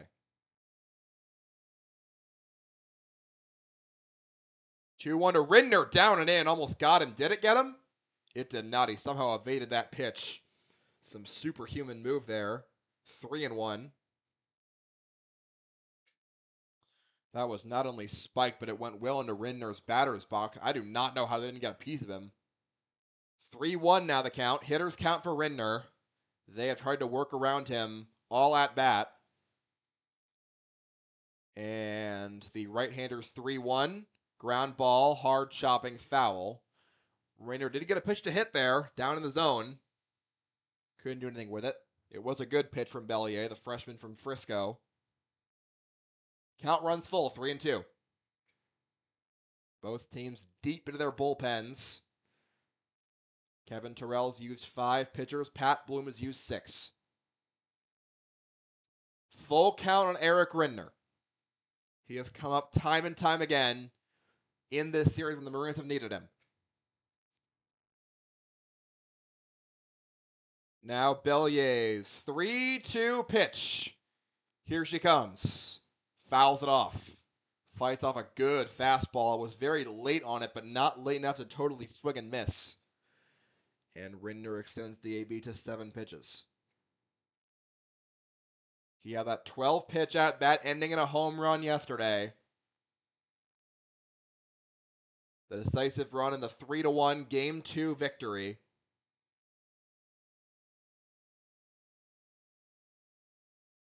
This will be pitch number 7 to him. Their payoff pitch. Swing and a miss. Ridner goes down hacking, and that is how the Maroons' top of the 9th will come to an end. Strikeout number 3 for Bellier. And we go bottom 9, WashU with a chance to walk it off when we come back.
Bottom of the 9th here in St. Louis. UChicago could not score in the top half of their inning.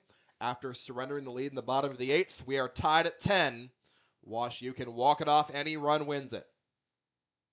Grant Snuda pitching for UChicago.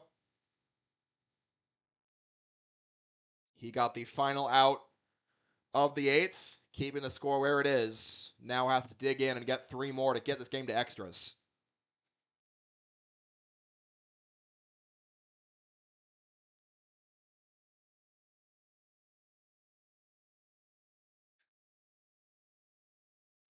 He faces 5, 6, and 7 equalized Stevens and Pellegrino.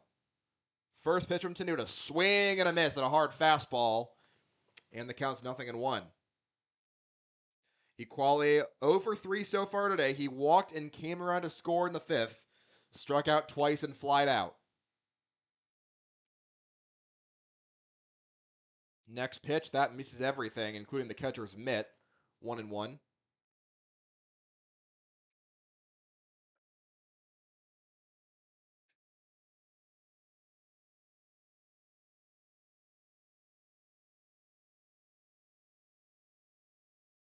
1-1 the count. Here comes the next pitch from Tenuta. It's fouled back.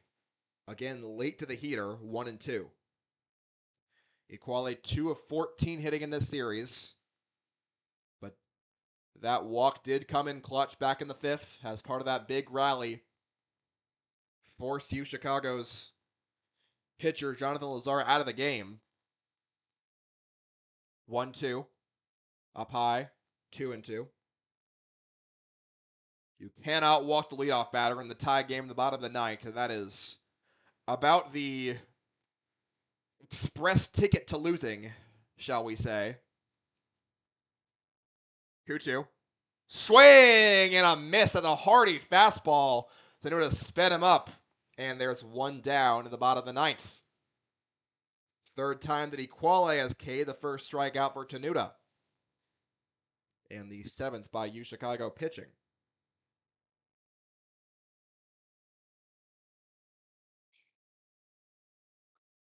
Up next, Kevin Stevens had an RBI triple. A 2 RBI triple back in the fifth. Otherwise, he's 1 for 4. He's 4 of 17 this series. Swings the first pitch, lines it into foul territory in right field. Couple of Maroons over for a look, and it does go foul, 0-1.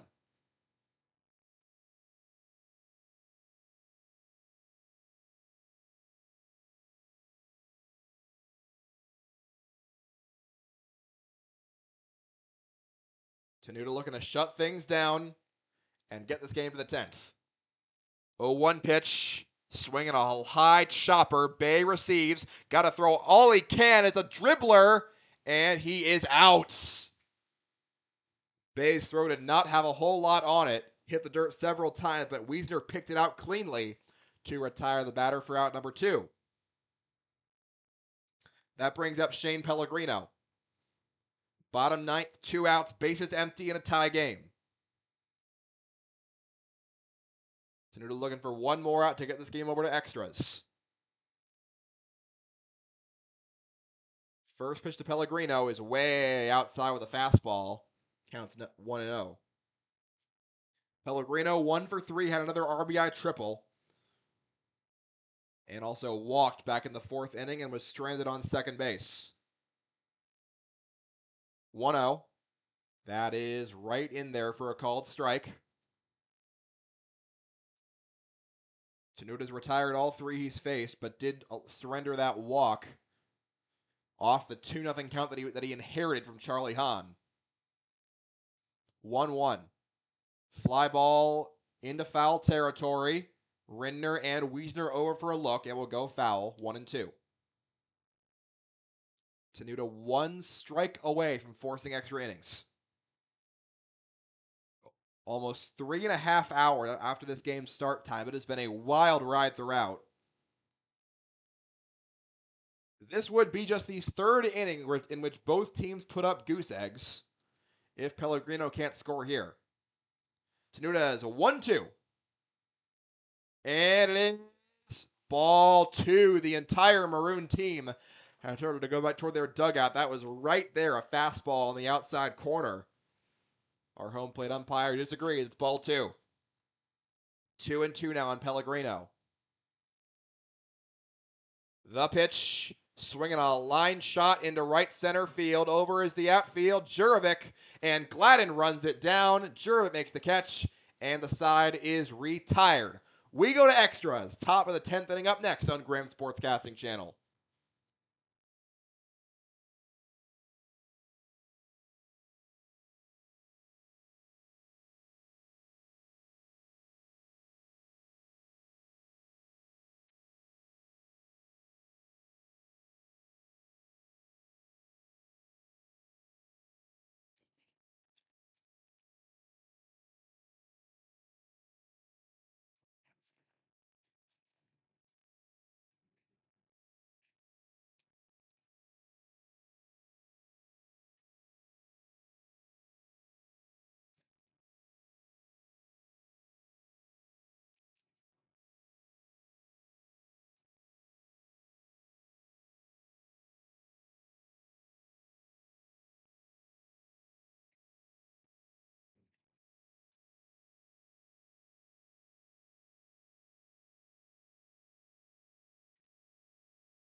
Top half of inning number 10 here on Graham Sportscasting Channel. The final game of this 4-game set between UChicago and WashU, all tied up at 10.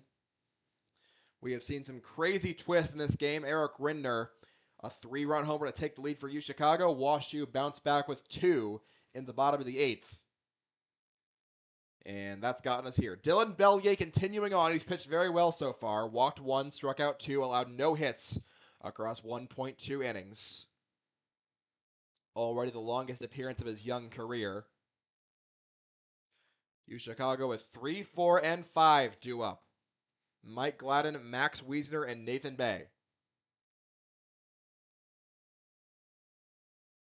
Some prodigious power in this part of the lineup, but you're just looking to get your leadoff man on base, get him around to score. There's no ghost runner in college baseball, so bases are empty. Top of the 10th. Gladden battling against Bellier. First pitch of the 10th inning on the way. Swinging a fly ball, foul, right side. And that will be caught by the first baseman Green. 1 pitch and 1 out. Gladden is retired to begin the 10th. Gladden now 2 for 6. That brings up Max Wiesner, who is 1 for 5. Only hit was a leadoff double back in the 3rd. Came around to score. Otherwise, he struck out twice, fouled out, and lined out. He is 3 of 17 in this series. Tie game, top of the 10th, 10-10 score. First pitch on the way to Wiesner, fouled off.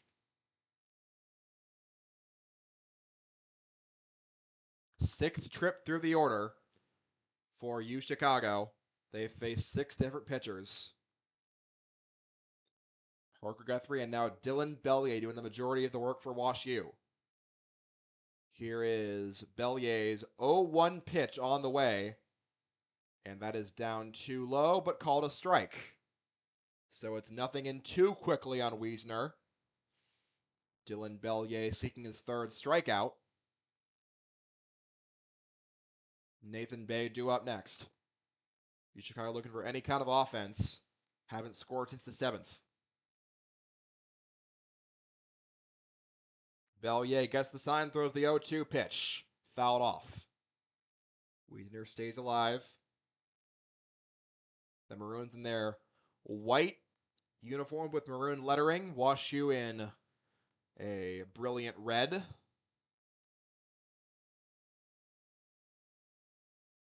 Maroons 10, Bears 10. 0-2 pitch on the way again. From Bellier, and here she comes. Swing and a miss right through a curveball. And Wiesner strikes out for the 3rd time today. He is strikeout victim number 3 of Bellier. And there's out number 2. Few gone, nobody on. Nathan Bay is due up. UChicago has been retired for the last 6 straight batters by Bellier.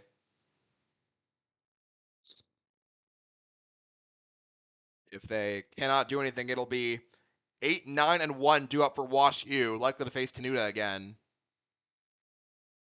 UChicago is not built to win next run wins kind of games. And now a timeout called by Nathan Bay.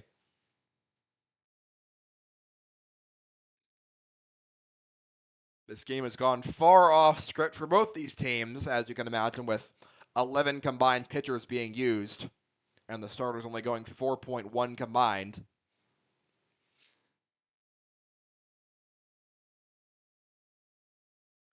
Got a meeting of umpires now off of that timeout. Don't really know what's going on here. The pitcher, Bellier, is not looking to exit, it looks like. And I don't know why you would pull him at this point in time if you're Pat Bloom, because he's been pitching great. Sat down 6 in a row.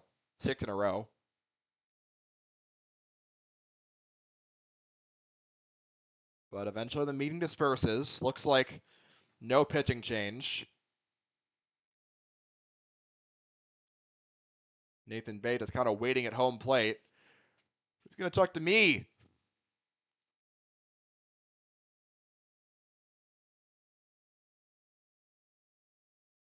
Our home plate umpire finishes discussing, and looked like nothing's changed. 2 outs. No count on Bay. Bellier sat down 6 straight. and recorded 7 total outs. Making his 4th career appearance deep into extras. Bellier ready. First pitch on the way to Bay, and that clips the outside corner with a fastball called ball 1. Okay. 1-0 on Bay.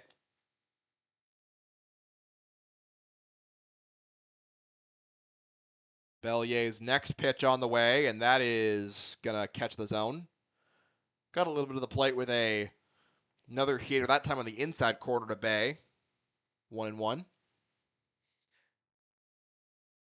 Nathan Bay is 2 for 5 this game. Retired after his last 3 trips to the plate, though. 1-1 to Bay, and he pops it a mile high, going out to second baseman Cromer, and he'll give way to the right fielder Sung, and that will be out number 3. Maroons do not score again, and we go bottom 10. WashU still looking to walk it off when we come back.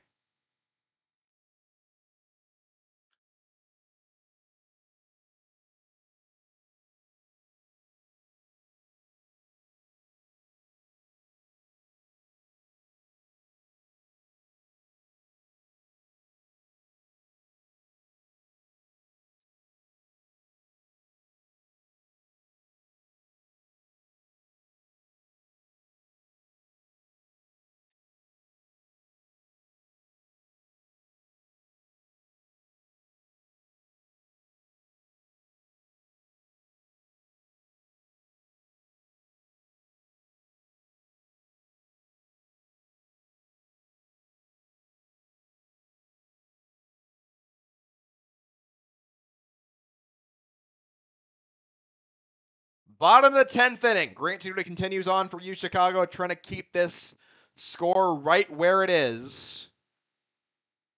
3 straight half innings of no score. Feels like an eternity in this game. It's like it is just the second time that has happened. And it didn't last very long. The next half inning resulted in a run for UChicago. In order to face 8, 9, and 1, he retired all 3 he saw back in the 9th. Burke, Erpenbeck, and then back around to Cromer for his 6th at-bat. Miles Burke is 0 for 3, reaching a walk last time, came around to score a critical run for WashU. First pitch, swing and a miss on a breaking ball, and it's fouled off, actually. 0-1. Burke got onto a knee to try and get to that one. Preston Benner started for UChicago, went 4 innings, allowed 3 runs. Jonathan Lazar, David Flanagan, and Charlie Hahn came on in relief, each to varying levels of effectiveness across their different outings. 0-1. And that is right in there for a called strike. 0-2 quickly on Burke. Nuda wasting no time. Ryan Sung, who's been so deadly, is due up 4th in this inning. Next pitch way outside.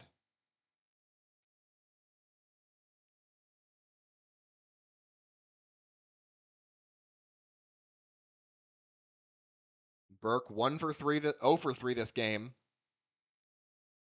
Next pitch, he fouls it off. Trying to run this at-bat long against Grant Tenuta. Still a 1-2 count. Tenuta has retired all 4 he has faced. And a ground ball. Sharp charges it.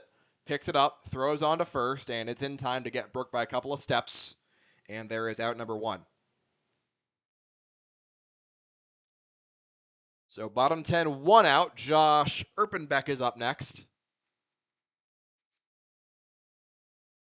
Don't know how long Tenuta's shelf life is, but he has seemed to have no problem locating his pitches so far, and the command's the first to go, as we all may have heard at some point in our lives.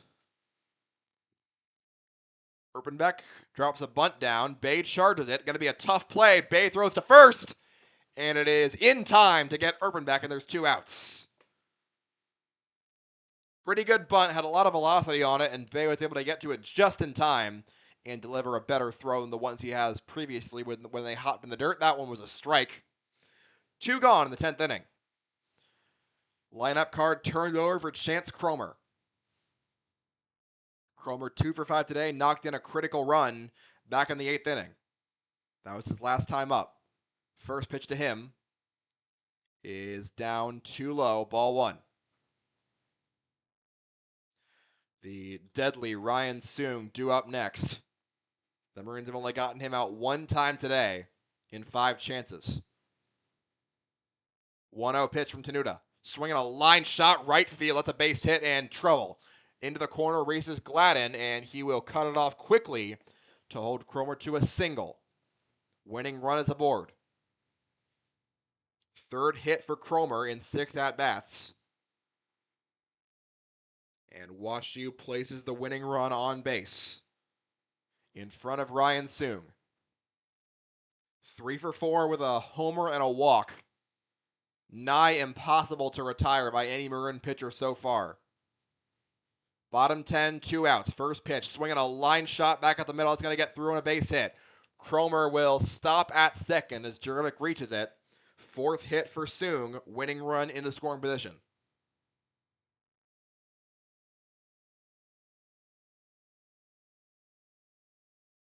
Baton pass to Cooper Green. One of only 3 Bears with no hits today. Green could end this game right here.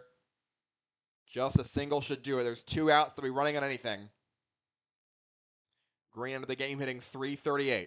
First pitch, high and away, ball 1. Back-to-back singles by Cromer and Soong. Got the winning run on base. And now Rindner out for a chat with his pitcher Grant Tenuta.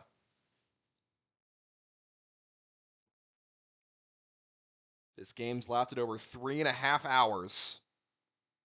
When it started at 11 p.m. Central, these 2 teams have been evenly matched. UChicago looking for a critical 3rd win in the UAA standings. NPI is coming out later this week. They might not like them because they've already lost 9 games, and if they can't win this, it'll be number 10. They have a losing record, despite how tough their schedule's been. Next pitch outside, 2-0. On Green. Jacob Whitty on deck.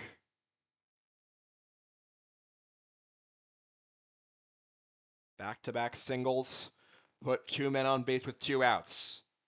Now the 2-0 pitch from Tenuta. Swing and a miss. Fastball lower third of the zone. 2-1 now the count on Green. What a game this has been. Both teams have been pushed to the limits. Now the 2-1. Swing, ground ball. Sharp's there. Recovers, throws the short way to second base. And they get Soong at second, and the side is retired. 6-4 put out. We go to the 11th inning. Still all tied up at 10.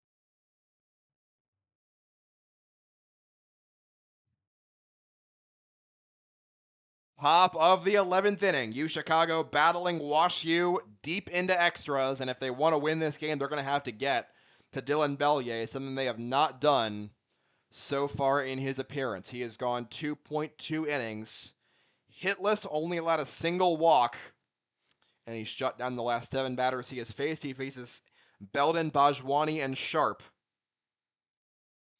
here in inning number 11.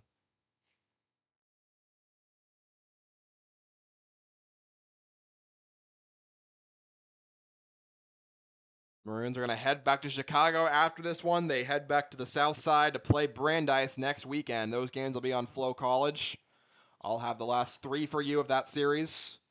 But right now, a win here would go a long, long way. Belden battling Bellier. First pitch of inning number 11. Here she comes. Swinging an opposite way foul ball by Harrison Belden.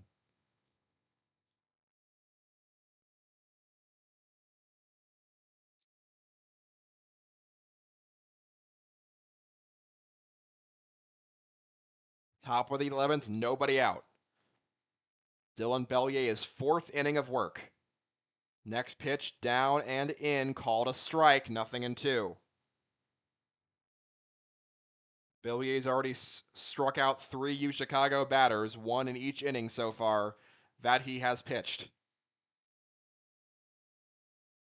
Belden 1 for 4, a couple of strikeouts, a single and a hit by pitch. 0-2 pitch to Belden.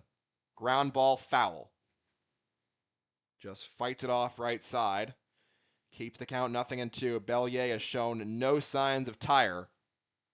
Continuing to just cruise through batters.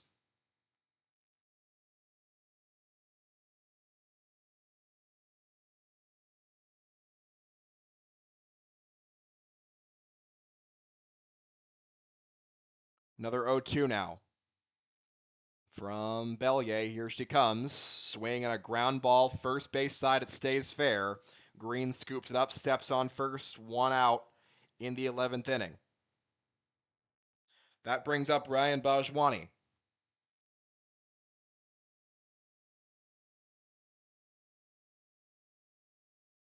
Maroons have not reached since Bajwani's last walk against Bellier. Bajwani's reached 3 times, drove in 3 runs. UChicago still has not scored since the 7th inning when Ridner hit the 3-run homer. Bellier's first pitch to Bajwani, down and away, called a strike. Dropped a sweeper in there that time. Nothing but strikes so far from Bellier in this 11th inning.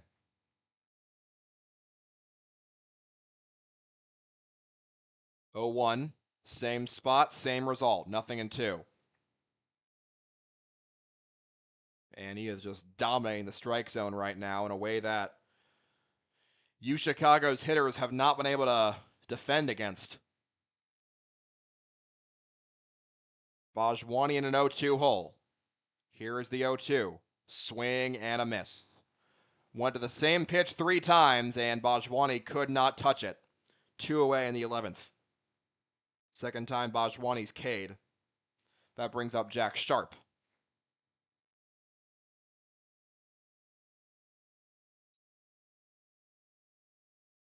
A game that's about to last 4 hours if this does not wrap up soon. Clouds forming overhead of St. Louis and Kelly Field. 2 outs, Sharp at the plate. Bellier's first pitch to him. And that misses the strike zone low for ball 1. First ball that he's thrown this inning. Bellier has, rather. 10-10, all tied up, top of the 11th inning. 1-0 pitch to Jack Sharp. Swing and he fights it off. He goes back to the same breaking ball that got Bajwani. 1-1.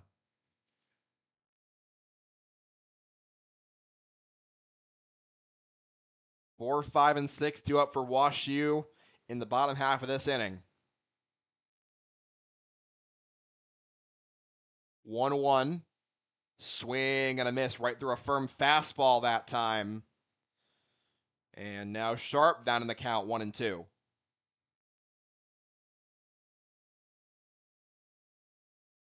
What a game this has been, and UChicago trying to get something done here. Here is another 1-2. That is down and away with the fastball again. The count evens, 2-2. Bellier sat down 9 straight batters since the 8th inning. 2-2 the count on Sharp. Bellier's next offering. Tries to slide the breaking ball in there and can't. 3-2. Count runs full on Sharp. Critical spot here. Trying to get any sort of offense against this freshman phenom. Payoff pitch by Bellier. Swinging a ground ball to short. Up with it is Pellegrino. Throws to first. It's in time. Sharp is retired. Solid contact made, but not enough to get a hit. Sharp retired, and we go bottom 11. Still tied at 10.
Bottom half of inning number 11. UChicago and WashU dueling in extras to decide this series. If WashU wins, it'll be a series split here in St. Louis. If UChicago wins, they'll have a 3-1 series win heading back home to the Windy City. However, they have not scored since the 7th inning. WashU back up to bat in a tie game, any run winning it. Grant Tenuta back out there to face 4, 5, and 6. First pitch on the way to Jacob Whitty. It's a breaking ball well outside, and it's ball 1. Last inning, WashU threatened with a couple of runners on base with 2 outs. Did not score. And now the 1-0 pitch, swinging a foul back by Jacob Whitty. Whitty is 2 for 5 so far today. Couple of base hits in the 1st and 5th innings. Last 2 times up, he's grounded out to Jack Sharp. No homers this year, but 26 runs batted in, leading the UAA. Next pitch on the way to Whitty. It's a breaking ball that drops a little bit too high, 2-1.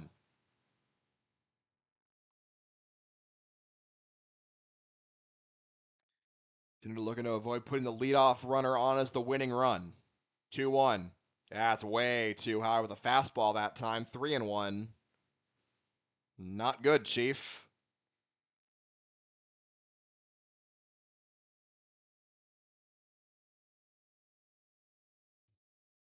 Whitty an okay base stealer if he gets on base. 3-1 from Tenuta. Swinging a fly ball. Lifted foul out of play. We go full.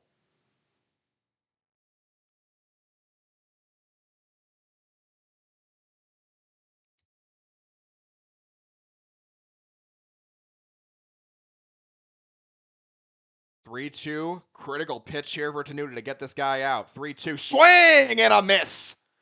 Blew the fastball right by him. And Tenuta gets a critical K, out number 2. Strikeout number 2 for Tenuta. 1 down in the bottom of the 11th.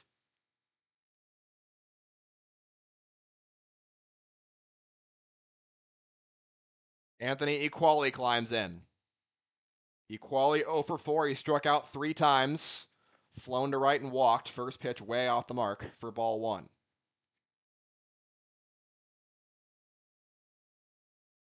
Kevin Terrell's bullpen has been taxed throughout this series. Tenuta is the 5th man he sent to the mound rather. Swing and a miss by Equali. This will be at least a 12-inning game if UChicago were to win. But to do that, they'd have to get to Dillian Bellier, and they have not done that at all. Now a mound visit coming out from Rindner. And looks like Kevin Terrell is going to pull him. I don't know what happened. Here comes Coach Terrell, though. And it's a full infield mound visit. Nothing looked abnormal about that last pitch. It was a hearty fastball that Equali swung right through, but Kevin Terrell is out there. And looks like everything's all right. Tenuta will continue on. So no pitching change. Everyone will get back to their spots. Equali with a 1-1 count. One down, nobody on in extras. Nobody has reached, aside from the two singles, on either team. UChicago has not had a base runner yet in extras.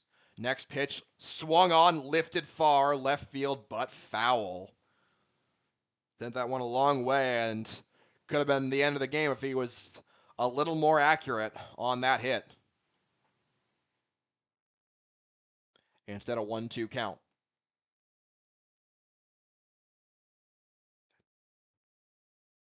Anthony Equali is looking to avoid his fourth strikeout of the afternoon. 1-2, and that hit him. Just lost control of that pitch, and it beans Anthony Equali. He's on base for the second time today, and the winning run is aboard. We'll see if that prompts a visit from Coach Terrell. That is a sign of shakier command. The near miss into a hit by pitch. Kevin Stevens up next.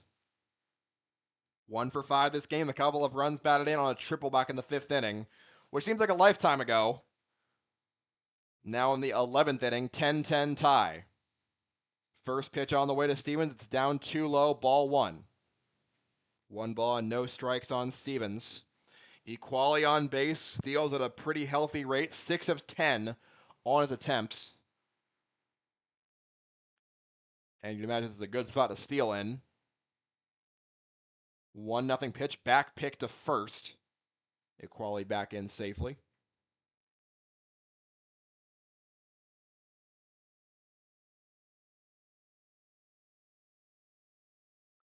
Winning run aboard. 1-0 pitch to Stevens. That's down and away. 2-0. And Tenuta is losing control of the strike zone. Don't have a bullpen cam over here through the live stream. We do not know if Kevin Terrell is going to warm somebody to try and relieve Tenuta if he gets too wild. Next pitch. That's spiked in the dirt. Rinder blocks it well, but Tenuta clearly does just not have it right now. 3-0. And I fear he's run out of gas.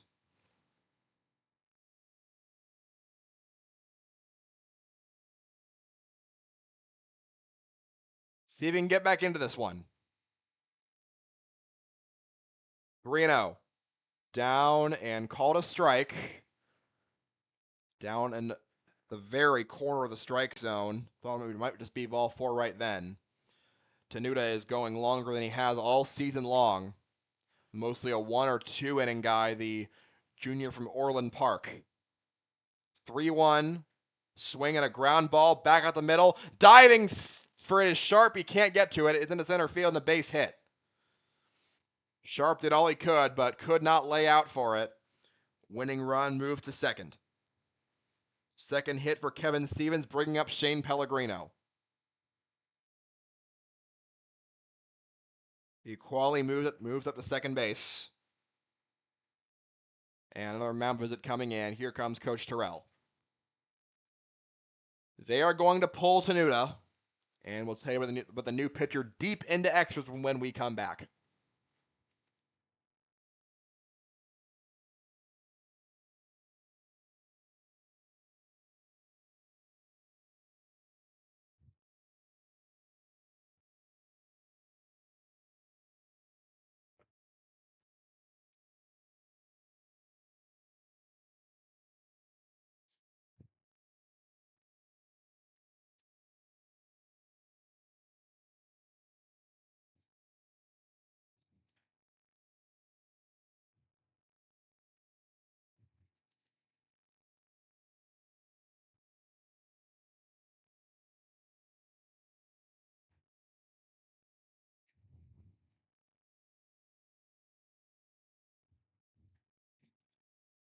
Bottom of the 11th, tie ball game at 10. WashU threatening first and second with one out. Winning run is 180 feet away. Kevin Terrell brings in Lucian Reed as his 6th reliever of the game.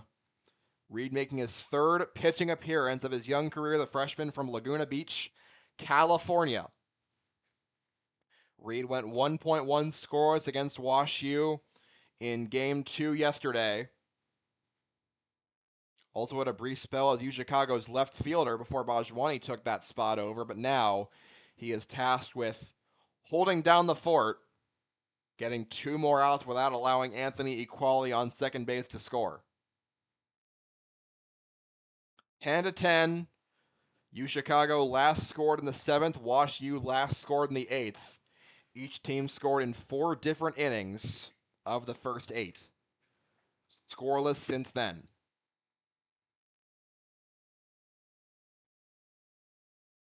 Shane Pellegrino's the batter, trying to walk this thing off.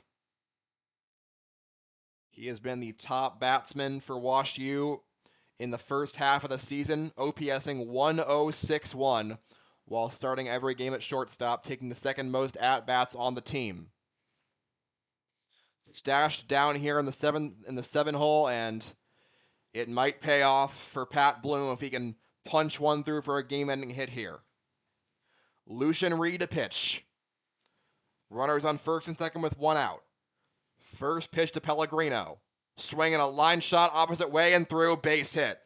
Rounding third, the runner, they're going to send him. This game is over. Shane Pellegrino with the walk-off single.